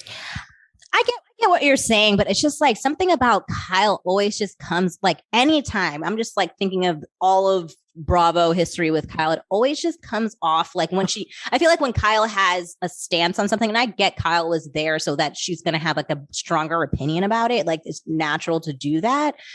It's just, she's just always like, we've just seen it time and time again. When their minds are made up, it's just like there's this energy that comes off of it. And also I don't trust Kyle. So I personally would be always super guarded talking to her. That's very fair. That's very fair. Like, once their mind is made up, that's it. Right. And then you can honestly be open and say your thing. And then we're like, no, it just seems like, I'm like, I hate when people say no when you are saying your thoughts. I hate that. It's like, well, where do I go from there? Yeah. Cause it's like, okay, so what do you want me to say then? Kyle go ahead. Sorry. I was gonna say they did that. Remember her and Teddy did that when Erika was opening up at that dinner a few seasons back when they were, I forget where they were. That was a fucking mess. I really hated that. And that's like my biggest example of that. Or clearest example of, like, Erika, and I am not an Erika fan, but Erika in that moment, we've seen that it takes a really long time for her to trust people, especially a group of women. Yeah. And I felt like was being super vulnerable in expressing her feelings and being really kind in that moment, saying, like, I'm just now starting to trust you ladies, and like, thank you for like being patient with me, essentially. And then Kyle and Teddy were like, but no, like, I hate that. Feels like you hate us. I'm like, why did you pick this one? They were also wasted, blackout wasted. Yeah. So I kind of want to give them a little grace, because I have done stupid shit like that when I'm blackout wasted. Yeah, that's true. That's fair. Like, they woke up like Teddy was like, what did we say? What did we do? Teddy was crying later. Like, Lisa Rinna was trying to like talk to her. I was like, Rinna, just let her go to bed. Okay. At Kyle's store, no one loves a pre-party panic more than Kyle. This is like the most obnoxious habit. Every fucking party she throws, she has to do this scene where she's like, oh my God, the flowers don't go there. Oh my God, the vase needs to be moved like this. I'm like, do we have to do, it's a tradition. It's a Kyle tradition. Diana looks terrified to walk into this store. Diana is at the cheese. I saw your post with you in the Hillary Clinton, where she's like, where am I? She is literally at the doorway, the entrance. And she's like, do I walk inside of it? She's like truly confused as to what to do. Like, she's like, do we go in and then we buy the things inside? She's like, this is a store. She was so confused. But then she throws the best shade. And I actually think she thought she was giving a compliment. Yes, I know what you're talking about. She says, the clothing is very pretty. It's even something I would wear at even my own house. I swear she thought that was a compliment. Oh, she 100% did. And I audibly laughed. I died. Like, I would wear it even at my own house. I can't wait for the reunion. You know they're going to bring that up because Andy loves a good moment. I think that they will for like a little shade. I feel like they might. It's not gonna be a hot topic, but I think that like, you know how sometimes they have those like silly packages. I think that's going to be included. That's it, yeah. But they'll move on because we have bigger fish to fry. But or they may cut it. But like that, Kyle will be offended. Oh, absolutely. She's definitely going to be offended. Remember, she got offended when she was doing that fashion show a couple of seasons back, and she asked Dorit to help her like organize or pick things. And Dorit had made the comments. Oh, she was pissed. Honestly, though, Kyle was so fucking annoying on that fashion show. She was like, she showed up at the last minute and said she hated everything. And then she tried to throw her other daughter in there. And the poor coordinator of the whole thing was like, I have just spent weeks prepping this, and now you're throwing your stupid daughter into the mix. She didn't know what she was doing. Dorit did help her. Oh my God. I can't even talk. I agreed with Dorit with everything. She was everything. Like, I know Dorit's businesses don't usually go anywhere, but she's good at organizing them. Like every time she has her like fashion shows and stuff like that, they're pretty well organized. She has an eye. Yeah, she definitely has an eye. And she was not wrong. She's like, all of this stuff should have been done by now. She was not wrong in saying that. She's like, why are we doing this the day before? And also then I think Dorit realized, she's like, your team has done this. Like, you don't like let your team is like, she was like, basically leave, Kyle. Yeah. Like, you need to get out of here. I like that they didn't make us look at too much of Teddy. Like, they let her be in the shot for 5 seconds. They're like, and that's it. Oh my God, I didn't even see her. See? If you weren't paying attention, she was, when Kyle made her speech, Teddy was there like taking a picture, and that was it. Thank you. Appreciate it. You I'm sure you've covered this at some point because you're always 20 steps ahead of me. But I know Teddy has made comments on her podcast with Tamra that she refuses to be like to film unless she was like actually on the show, like for real. Like, she's not going to do that anymore. Like you know how like I'm like, Teddy, thank you. We really don't want to see you. We have been begging them. Like, when we saw like Instagram posts of Teddy being there, and I think we all were like, why is Teddy there? Bravo, listen to me. If you even think of making Teddy have a moment, we're rioting. Yeah. So no. Sutton and Dorit talk. And so Sutton apologizes and says, you know, when I get upset, I say weird things. And I mean, we've seen her do it. She's a weird lady. She is very weird. Sutton's a weird bird. Yeah. She's a weird little bird. She's like with her little skinny, scrawny legs. I have very thin legs. Stop. Oh my God. When Crystal kicked her. You kicked me and I have very thin legs. She's like, I didn't. Like, what? She made it seem like Crystal kicked her. With your ugly leather pants. She's weird. Sutton is fucking weird. The thing is, I actually do buy that she just said because she just, whatever comes to her head, she just says it and blurts it out. Like, ugly leather pants. Like, she just says shit. Like, I understand that's still super insensitive to say. Like, I'm sorry, I didn't have a gun to but I could also, in her weird brain, just seeing her, she just blurts out random shit. And I felt she was being sincere in her apology. I do Dorit. too. It felt I was like, okay, I got it. Like, I'm here with it. It was a real quick shot, but they cut over to Erika and she's like, let me have some. She's asking for more champagne. Been wasted that whole fucking episode. I'm kind of here for it. Like, I'm like, yes, be a mess, girl. Let's go ahead. I need to see where this goes. Cause she's like, I'm enjoying this because I know where it's ended, where this huge motion has been passed and she's about to be in more trouble. So I'm like, let's enjoy it. Yeah. Seeing the breadcrumbs of her abuse of like alcohol is very interesting. We're seeing breadcrumbs. Like they're planting the seed. Yep. Like, yeah. You see what they're doing with editing. Yeah. Cause I was like, that was like an interesting moment to keep in. Cause it's like, obviously it's to build a case of what's happening later. Yeah. Thanks, Bravo. Then she tells Diana to get her a Cartier ring. I'm like, what the fuck? Can you do that? I didn't know you could just ask someone like, I need you to get me this ring. And Diana's like, okay. I thought she was saying she needs Diana to get herself the rings. Oh. That's what I think she was saying. I don't think she was saying buy me the ring. She was like, because I think she said something also along the lines of I need to live vicariously through you. Oh. So I think I like it better in my head. Oh no, but the thing is, I don't think you're wrong in the sense of, and I'm gonna put a pin in. I have like another thing where it's gonna be later. Okay. Later. It's a hot take that actually provided by my mom. I was speaking to her. And I was like, I kind of already thought that, but then my mom made my thought pattern super clear. So yeah, I'm going to put a pin in that. But your idea of that is not wrong, in my opinion. Yeah. Because it was, yeah. Yeah.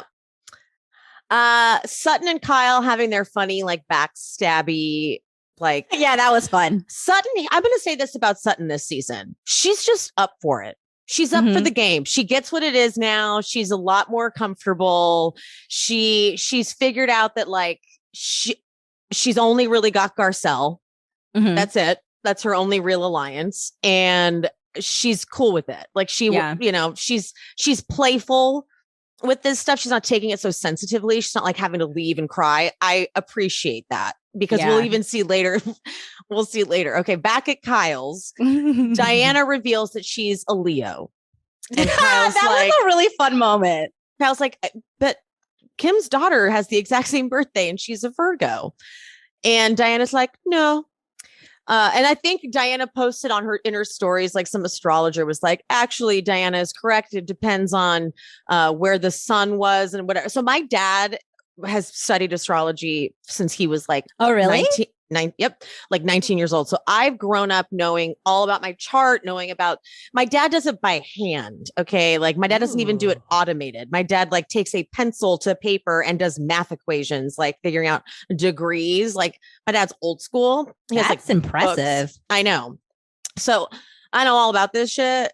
And so when they were trying to say like, you're depending on where you were born and stuff, I'm like, that could technically be true.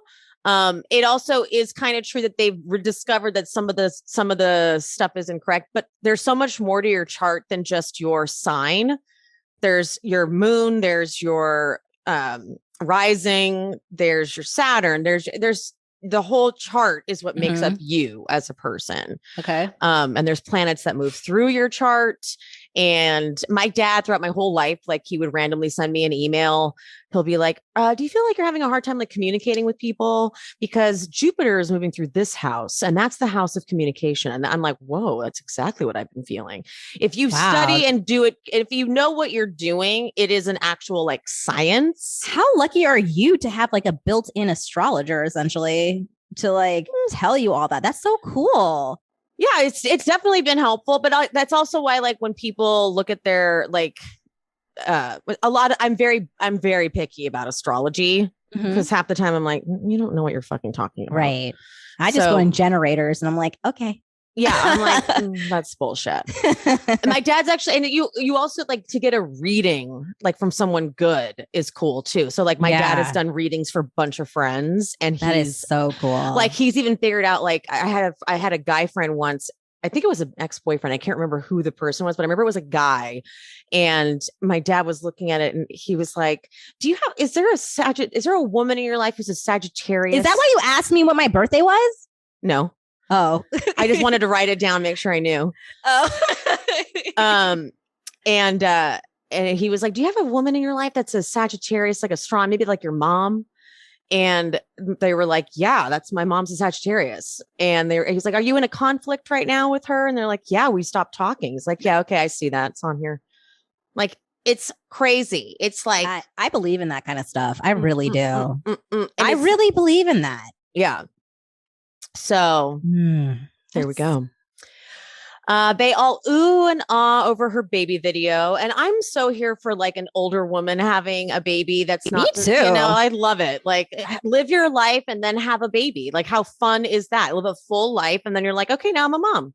I wonder, I want to know if she like her journey too, like was what did she have to do fertility? Did she I don't like, what was the process? Yeah, because I think it's so helpful for women who are wanting to have kids in their 40s to know, like, you know, what so the process. Expensive. It's expensive, but like but also like maybe she didn't have to do that. Like, I think it could be totally plausible that she just happened to naturally be able to do it. I'm sure. Yeah, maybe if you take really good care of yourself or something. Yeah, I don't know. But I would love to know her process. She has 6 embryos and wants to use them all. I was like, girl, why? Wait, what? She said she still has 6 embryos. So she wants to have 6 more kids, or that's what I gathered. I'm not 100% that sure. Seems crazy. I don't think you get 6 babies out of that. I think that you put embryos in and you see how many you don't get, all of them don't take. Right. I just don't know if I would like, I mean, I feel like yeah. You really want any more?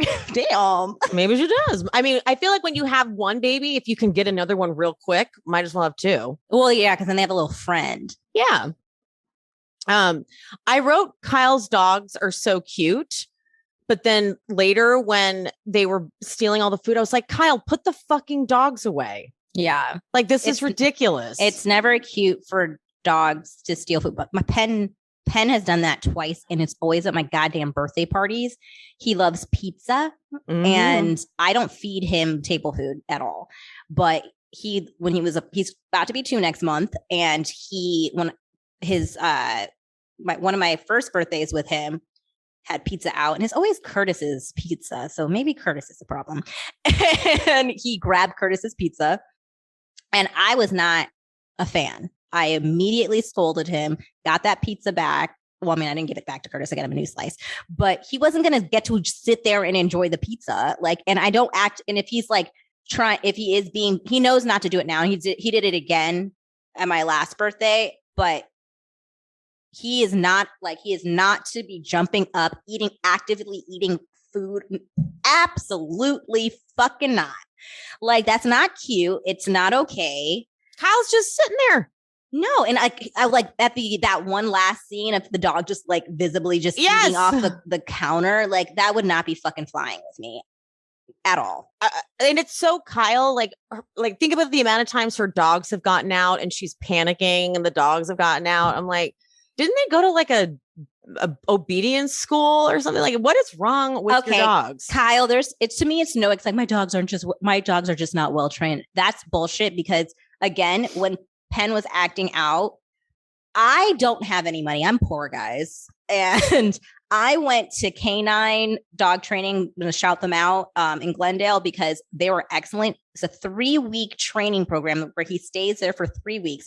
Oh. This man came, I know it was like really hard for me, but he needed it because he was being bad. And I don't want to have a brat for a dog. This man came back so fucking obedient, and he still has his personality. It's not like I was afraid he was going to lose part of his spark.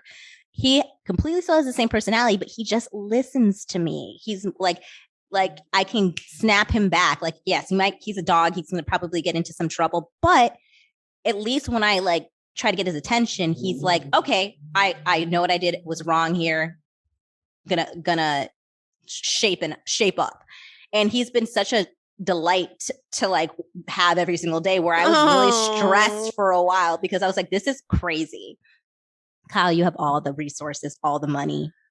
You can get your dogs trained. You just don't care. And when it's happening right in front of you, do something. Instead, she's just like watching all of her dogs. She's watching them take food, watch them jump. She's like, yeah, my dogs will do that. I'm like, Kyle, I am going. It kind of makes me think of like, then how do you raise your kids? Oh, well, I will never forget how Kyle basically like spoon fed Portia when Portia was like a fully functioning human before school. And Kyle like shamelessly does it. She's like, that's just how I want to treat my children. I'm like, okay, well. And then it also like reminded me of last season when Portia was having such a hard time in the pandemic, which I understand, but like, Kyle, you're the mom. Like, make sure Portia is not sleeping during her class. Like, if that was my mom, my mom would be like, you're getting dressed for class, because you got to keep them in a routine. Like, of course, they're at home, they're on like Skype and doing all that stuff. Like, you have to be the person to make. She is a child. If she can get away with it, she's going to try to get away with it. Like, you got to like be that person to make sure that she's doing everything. Like,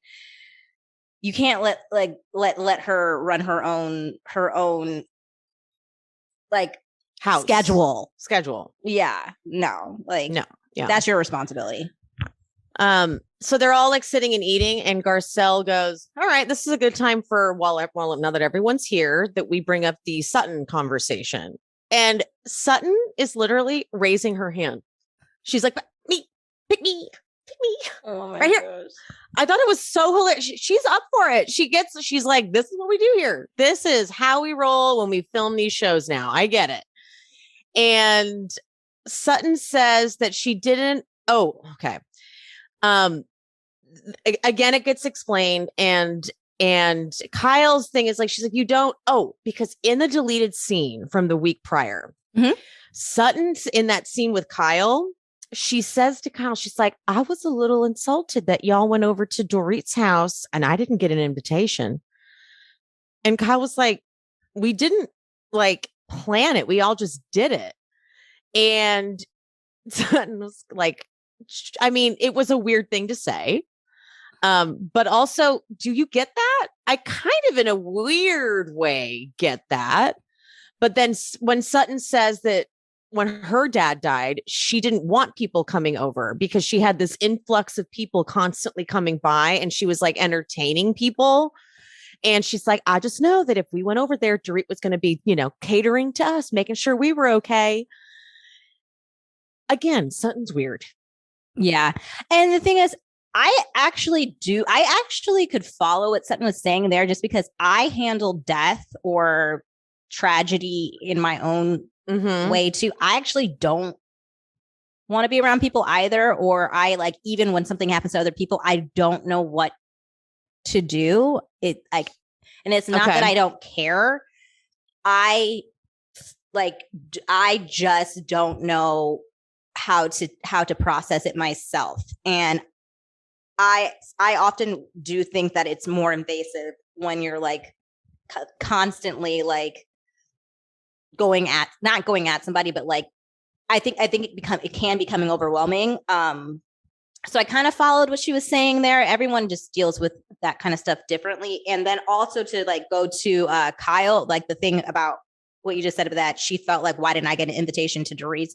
I don't know if it's again her not trusting Kyle and it's like, are you setting me up like to be like I was the only one who didn't go or something like that? That's where I keep thinking that's kind of what I went to also. Like she didn't articulate it well, but I can sort of see the paranoia, especially with the whole conversation of you said this insensitive thing about Dorit. Like, are you setting me up to be like, and you didn't even go to Dorit's? Like everybody, Garcelle was there, like, and it's like, well, I didn't know about it.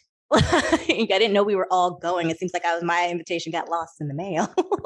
And I don't even think she wasn't even talking about the when they all went to Kyle's house. Oh, okay. She was talking about how they all went to Dorit's immediately. Oh. And that makes sense too. But I wouldn't, honestly, I wouldn't think to go to Dorit's house directly after, because I would think that there's investigators there. It's like a lot of things. That seems like if you're not the closest to her, like Kyle is super close to Dorit, so that I understood how they all would like get to that, and like it would be Dorit, Kyle, and Erika going there, or I mean, Rinna going there. Yeah, I agree.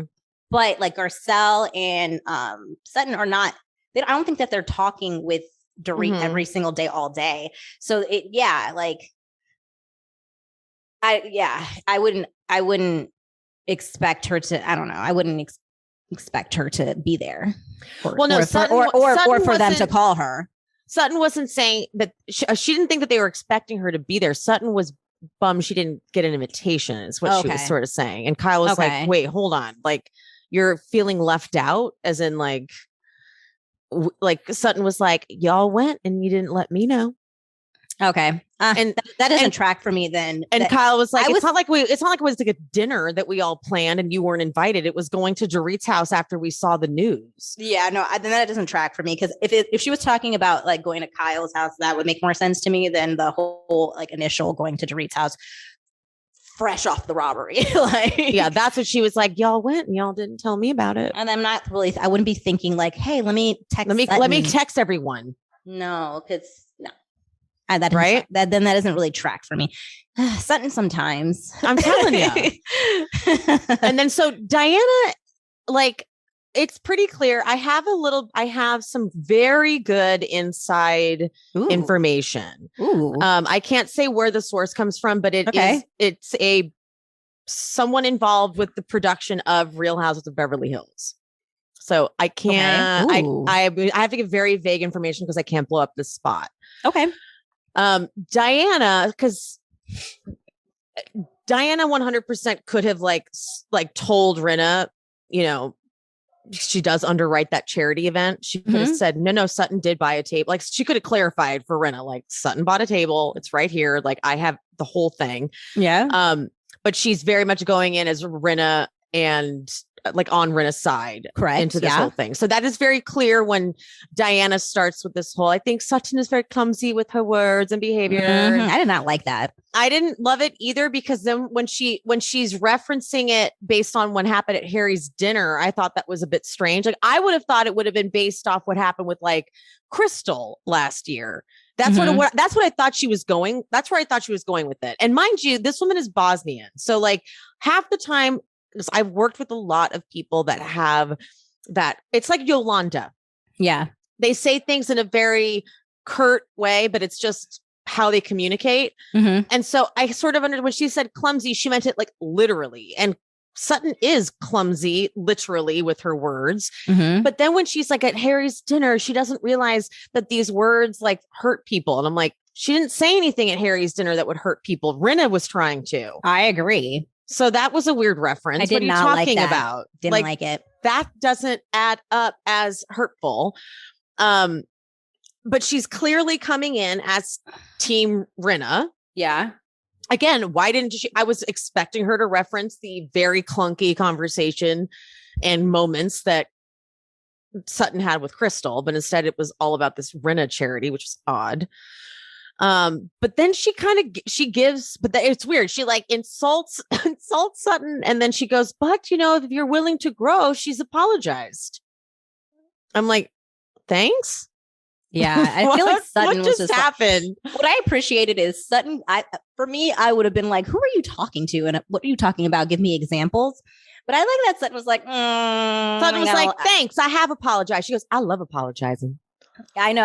Sutton was really good in that moment because she could have made that into an argument. Because I think I would have, because I just really didn't like what she said. But Sutton was really like, okay, she just like grabbed onto words and then spun it. She was like, I do like Bella. Like, I love that. I was like, thank you, Sutton, for like not turning that into an argument, because I absolutely would have. Like, I would have definitely been like, who the fuck are you talking about? And two, like, clumsy with my words. Well, let me be clear. It was odd. But she's whatever. Okay. So, well, I'm sure we're going to see much more of it. Right. So now Kyle, though, we get to this situation where Kyle is going to, in this group setting, not allow Sutton to explain herself. Like, she's like, no, Sutton, you were not compassionate. No. And this triggers Crystal.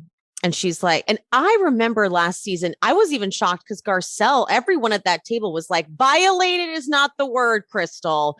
Don't use violated. And I was like, guys, it's really not that big a deal. She's explained over and over again. Sure, maybe in terms, I never said sexually violated. I just felt by the definition of the word violate, I felt it was like, I have a lot of insecurities around my body. I have an eating disorder that I battle. It was like, oh my God, I'm naked. And you just came in and I thought maybe cameras, like it felt weird that they all, like she said, policed her feelings and the words she was using. I agree. So in the moment when all that happened last season with Crystal, I too was on that bandwagon. I did not think that violated was the correct word, because I know violated is a broad word, but most people go to sexually. And because she was naked, that is where I was going with it. Like, she was almost like making it seem like Sutton was gawking at her, or she was like lingering. And she's naked, so it does go to sexual for me. However, when she then explained her trauma, I understood her violation in her mind. It's not necessarily what happened. It's her experience. But I was able to soften Yeah. When she explained, and I think that's what the ladies have a hard time doing. It's like you can have an initial opinion, which is fine, but if someone is explaining themselves in their position, listen and be open. And it doesn't matter if you don't get it. Thank you. You don't have to get it.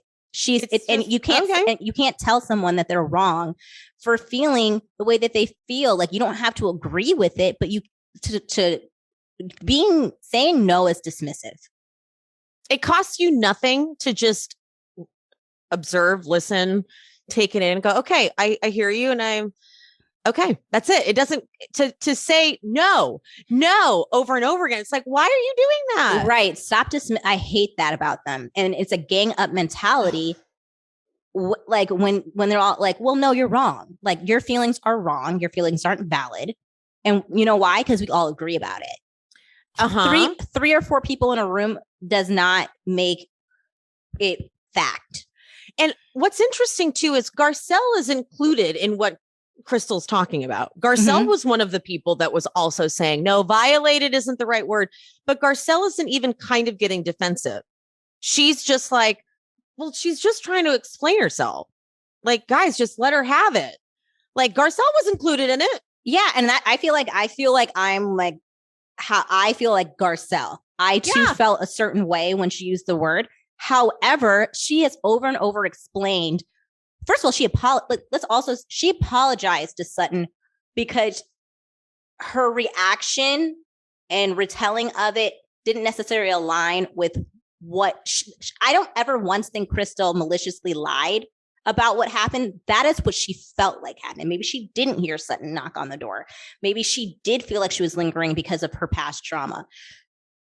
That's not what it happened because we saw the footage, but that's what happened for her. And she explained that, and she already also apologized to Sutton about it, and Sutton accepted, and Sutton has not, and has since moved on from it. And the other ladies are like, no, like they just can't like ever grapple with like having a position and being able to pivot and change your opinion or perspective on anything. They just dig their heels in, and then that's it. But then Crystal says, it's so great. She goes, you guys asked me to give her the benefit of the doubt, and now you're all coming for her. Yeah, I love that. Oh, okay, circle back. And now she's like relating it. Like she's like, I get what you guys do. I get it. And then fucking Kyle in her confessional has the nerve to call Crystal dramatic. That's so dismissive.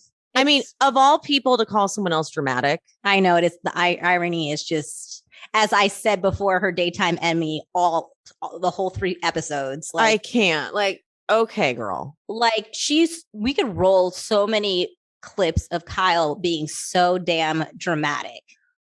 Like, it's like, Kyle, you're the most dramatic. You have to know that about yourself. Even in, like you were just saying earlier in the scene when Dorit was recounting what happened, and Kyle's over there like, yeah, it's insane. Like, come on. Kyle is a walking contradiction. Yeah. And then she's continuing to gaslight Crystal. She's like, it's apples to oranges. I'm like, you're continuing to gaslight her. Like, just because it doesn't align with what Kyle and the rest of the Fox Force fools, I had to think about it, Fox Force fools have come up with. They really want to stick to this narrative, and they try really hard to. And Garcelle is fucking their shit up, and it's just, I'm loving her destroy all of the things that they keep trying to like, this whole narrative. She's like, no. Garcelle literally is like, she's literally telling you guys what she's feeling, and they're like, we're trying to understand. She's like, well, she's telling you. We don't get it. Okay, well, one more time. She's telling you. I can't understand where this is coming from. It's just not the same. Like, no one's saying it's the same. It's called, and that's what she's saying to her. Garcelle's like, no one said it was the same. It's two different things, but she's just let her have this because we didn't honor it. Yeah. Including me. Garcelle's like, I was in it too, but I can just like sit here. It doesn't cost me anything. It's kind of like when Garcelle went on Watch What Happens Live and answered that shady question about Kathy. Like, are you closer to Kathy than Kyle right now? Yeah. And she said, absolutely. And it hurt Kyle. So all Garcelle did was contact Kyle and say, I'm sorry. Honestly, it was just like a shady question. I was answering it. Yeah. He didn't have to be like, I was whatever I am. Like, she didn't get defensive. It's well, like, right now, Kyle, you aren't that close to your sister, and I am. So I'll just answer like, no. She's like, okay, I hear you. Yeah, right. Like, that would hurt my that. It's your sister. I can put myself in your same shoes, and I can understand how that would hurt you. And we are in a good place, and that wasn't my intention. I'm a human. I answered a shady question, and it hurt your feelings, and I'm going to take accountability for that. So I'm sorry. And that's it. See it? Then it's over. And then you're like, okay. And then you're like, all right, I guess can't be mad anymore. It's like, yeah, that's right. You can't. And so, they want to be. That's the thing. Oh. That's my thing about Kyle. She wants to continue to revel in what happened. She doesn't want to let it go. Oh. And Garcelle's like, why didn't in the moment you just say like, well, that was fucking rude, Sutton? And to be fair, she wasn't there. So this makes Kyle so defensive. Kyle starts like snarling. She's like, I will not apologize. I'm like, relax, Kyle. Take it down. Kyle's paranoid always that she's going to turn into the villain of the season. So when she sees Garcelle going there, she's like, don't you dare. That's how Ragamuffin came to be. Mm-hmm. What do you mean? When they were at Denise's house for that dinner and they were all pretty much arguing with Kyle. I forgot why. I could see Kyle's like wheels turning like, oh, am I the villain? And because like Denise was like, up. I think she was speaking up for Dorit because I think it was about Dorit being late to Teddy's retreat. Thing. And Denise saying, why does it matter if Teddy wants, like she said she was going to be late. Why does it matter if she did glam or what she was doing? Like she did tell Teddy she wasn't going to be on time. And that is when, and I've always said, and that was the moment Denise became the villain for Kyle. Like she was like, oh, hell no. I wholeheartedly believe that was the night. I agree. I 100% agree because I did it when last season was, or 2 seasons ago when that happened. I went back to rewatch, like, where did this shift? And it was that night. Mm-hmm. Kyle was so pissed, and that's why she walked away. She was she was pissed, and that she was saying the ragamuffin comment. I wholeheartedly believe she phone conversed those people, and she was like, that's why Kim got brought in with messy Brandy. She was like, she saw, because everybody was like, in the beginning of that season, everyone was bickering with Kyle. That's when she said the comment about Erika not having any friends. Yep. Yep. It was a bad start to the season for her. She was on the verge of becoming the villain that season. And it took a hard turn. Yep. Yep.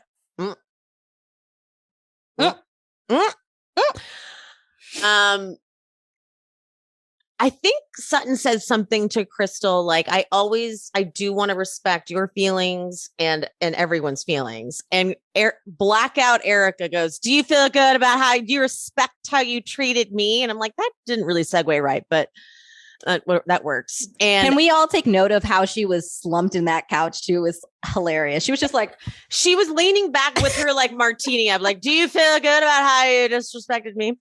And then Garcelle under her breath is like, oh, here we go. Here we fucking go. Like this one over here, this drunkie over here. And Sutton is she's like, I fucking hate this woman. Like, why are you even talking? like stay blacked out over there, please. Yeah. She's like, yeah, I do actually. And she's like, you do? Erika is living in a full-on world. Like, I think we had a voice memo conversation about this. Erika's reality is so delusional. She's exonerated. Yeah. She's innocent. Have you not seen it? She goes, well, because everything you said was a lie. I feel like everybody in that room was like all her friends were like, if they're not chiming in like that, they're like, okay, I can't be this ridiculous on TV. Oh, they're like, well, and Sutton then goes, do you feel good about how you treated me? And Erika goes, absolutely, bitch.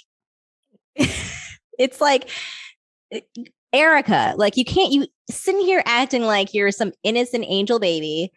Like you didn't threaten, like you were part of the head of the mafia. Like you're going to take Sutton out. Like, girl, like you can't sit here and say wholeheartedly like you didn't threaten her on national television. Like what?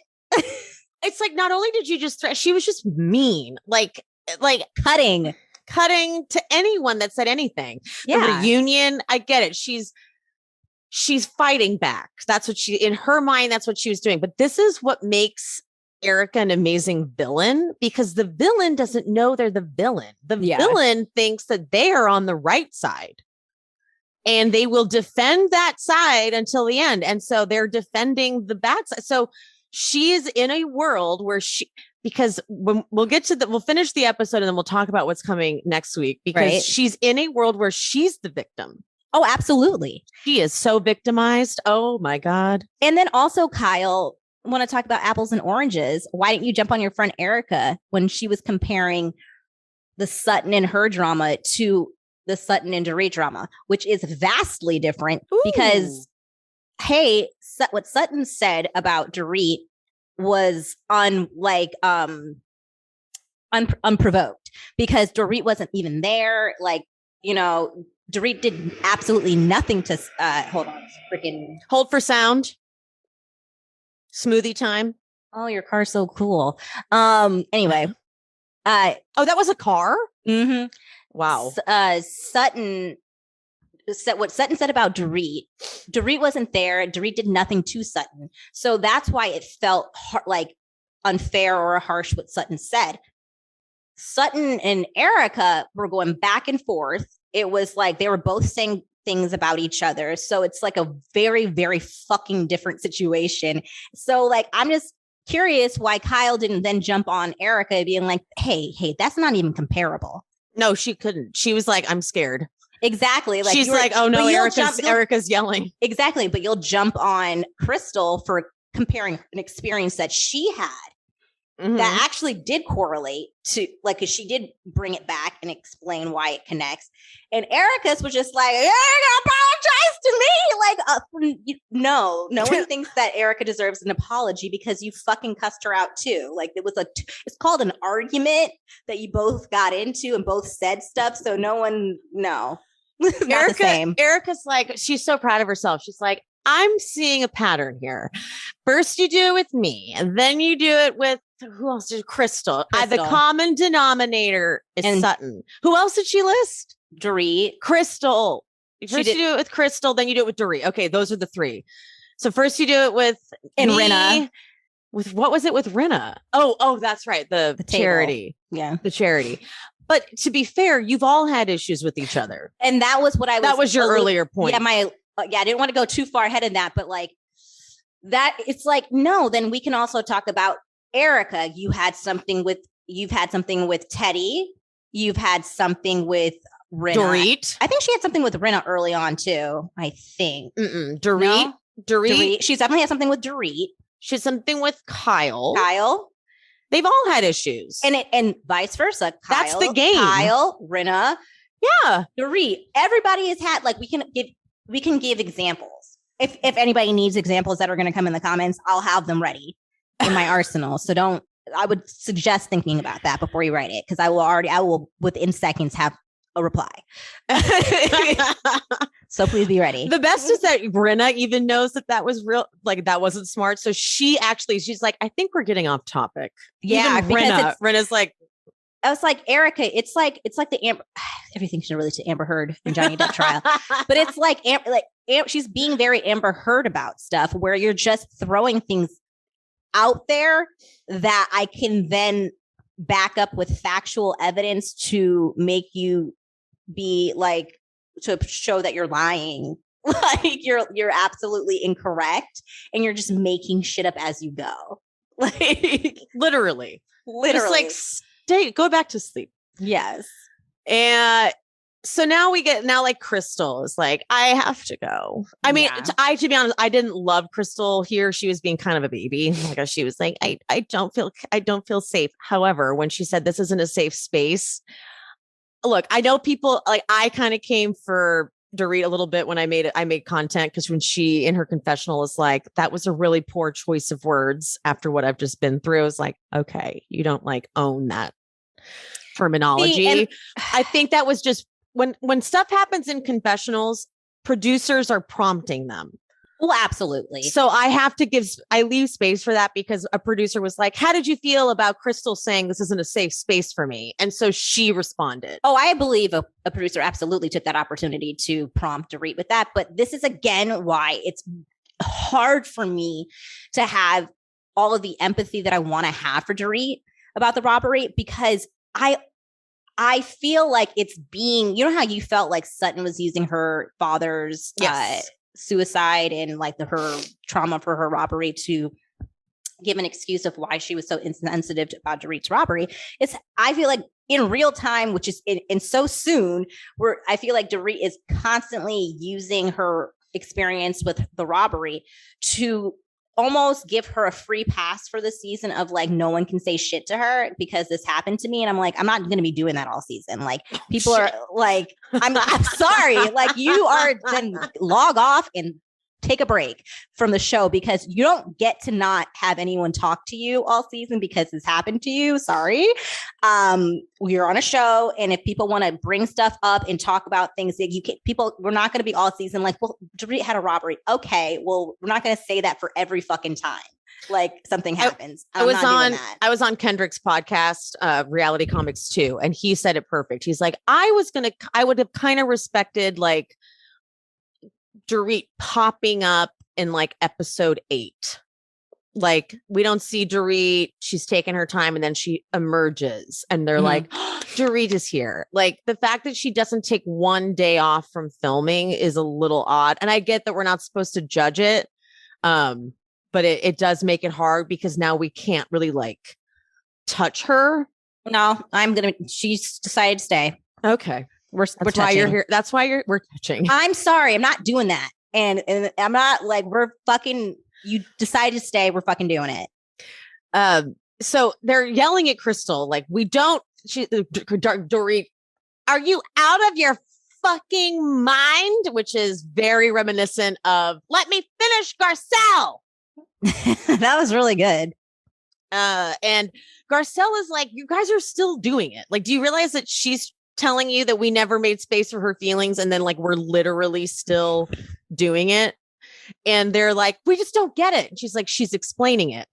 And Garcelle and like Crystal's like, I'm literally explaining it and you're telling me I'm wrong. And they're like, we're trying to understand. I'm like, this is a loop. So she's like, I'm done. And then Diana's like, all right, I'm her bodyguard. I gotta go. Like, we're going. Let's get up. And Rita and Erika, they're like, don't really want to get involved. So they just like hugged and like, okay, bye. Kind of like just saying bye to a girlfriend. Erika hugs her goodbye and then sits on like a little lounge, like another little seat, and like falls asleep. Mm-hmm. Literally falls asleep. They finish. Now Dorit is like she's standing above Crystal and she's like, I don't want you to think for a second that I don't appreciate your feelings. I don't care about you, but I don't appreciate your feelings. Dorit loves a speech like this. Mm-hmm. She loves a speech like this, but it's like, okay, what I'm telling you I need is for you to like hear me. Mm-hmm. And she's like, I don't want you to think I don't hear you. Okay. Well, then I'm going to start talking right now and I need you to hear me. Okay. So I felt like this. No, no, it's like, okay, never mind. I'm just going to go. Yeah. So Crystal leaves and Sutton holding like the laundry bag, the dry cleaning bag. She's like, am I going in their car? What am I doing? Yeah. She's just like, she had a fight with Erika. She was called out. She's fine. Like Sutton really is a trooper this season. Yeah. Kyle is, for someone who's so sensitive, has so many issues, has anxiety, has phobias, all of these things. Everyone leaves and it's the people that are staying at the house are left. And she's like, God, like everything's been fine. And like now all of a sudden it's called being triggered. Yeah. You are triggered all the time, Kyle. Yeah. All the time. And it's one of those things where it was very clear that no one was understanding her at that time. And she chose to then put a pin in it and bottle it up and just try to move on with it because she's decided to stay on the show and be a part, like she is, as in Crystal, has decided to stay on the show. So she has to at some point move on from it in some capacity.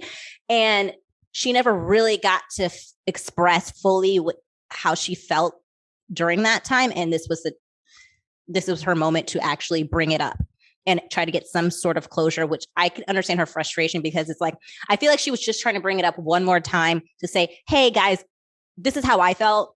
And to just like really get it out there. And no one was really letting her have the space to say that. And it was just like, you know what, forget it. Like, I feel like in the moment when Crystal was saying, I never went into tonight thinking this was going to come up. It just happened that this brought up some feelings. And that's what I feel like she was trying to express them. It wasn't her intention to like bring up some old shit. It was like, it was very organic. And she took the opportunity to say, hey, this is actually how I felt, and bringing attention to that. And they just weren't having it. They weren't having it. No, they were not having it. And Erika does actually chime in. She's like, let's not judge her feelings. Let's let her explain herself later. And they're like, wow, Erika, you're being the voice of reason. However, in the preview for next week, we get a scene. Where Erika is talking about how for the last 12 months, I've been ridiculed. I've been accused of things I've never done. And Garcelle, the queen, is willing to say what the rest won't, which is, it's because you didn't show any compassion. And of course, they're like, oh my God, like you can feel the tension. They're like, she said it. Oh my God, she said it. And Erika's like, well, it's because I can't. And Garcelle's like, why can't you? Like, why can't you say, oh my God, I'm so upset this happened? And Erika says, we're not even sure there are people that didn't get paid. Disgusting.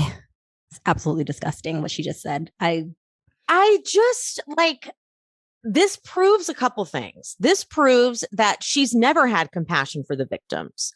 We've been wondering where the compassion is, and she's kind of claimed it's there, but it's proof that it's never been there because she doesn't even think they're victims. She thinks they're being victimized by these liars who got all their money. They're coming after them for more money. This is the worst con they could pull. It's taking decades for some of them to get the payout. It's costing them so much money. Why, if you're going to commit a crime, if you're someone who's willing to commit a crime, wouldn't this be not the crime to commit? Wouldn't you go like rob a bank or like do some other crime? This is not a good crime. And especially to go up against one of the top firms, like that wouldn't even be. People act like suing people is the easiest thing to do. Newsflash, suing someone is incredibly time-consuming, expensive, and hard. That's why most people don't. Because it's not that easy. It would be the wrong con to pull. Like the longest, and if you get lucky, you get the money. Like this is not there, and that's why Garcelle's like, these are just regular people. Yeah. Why would they? And then, and then also everyone colluded to say the same thing. Like all of these people are not they're only connected by the firm.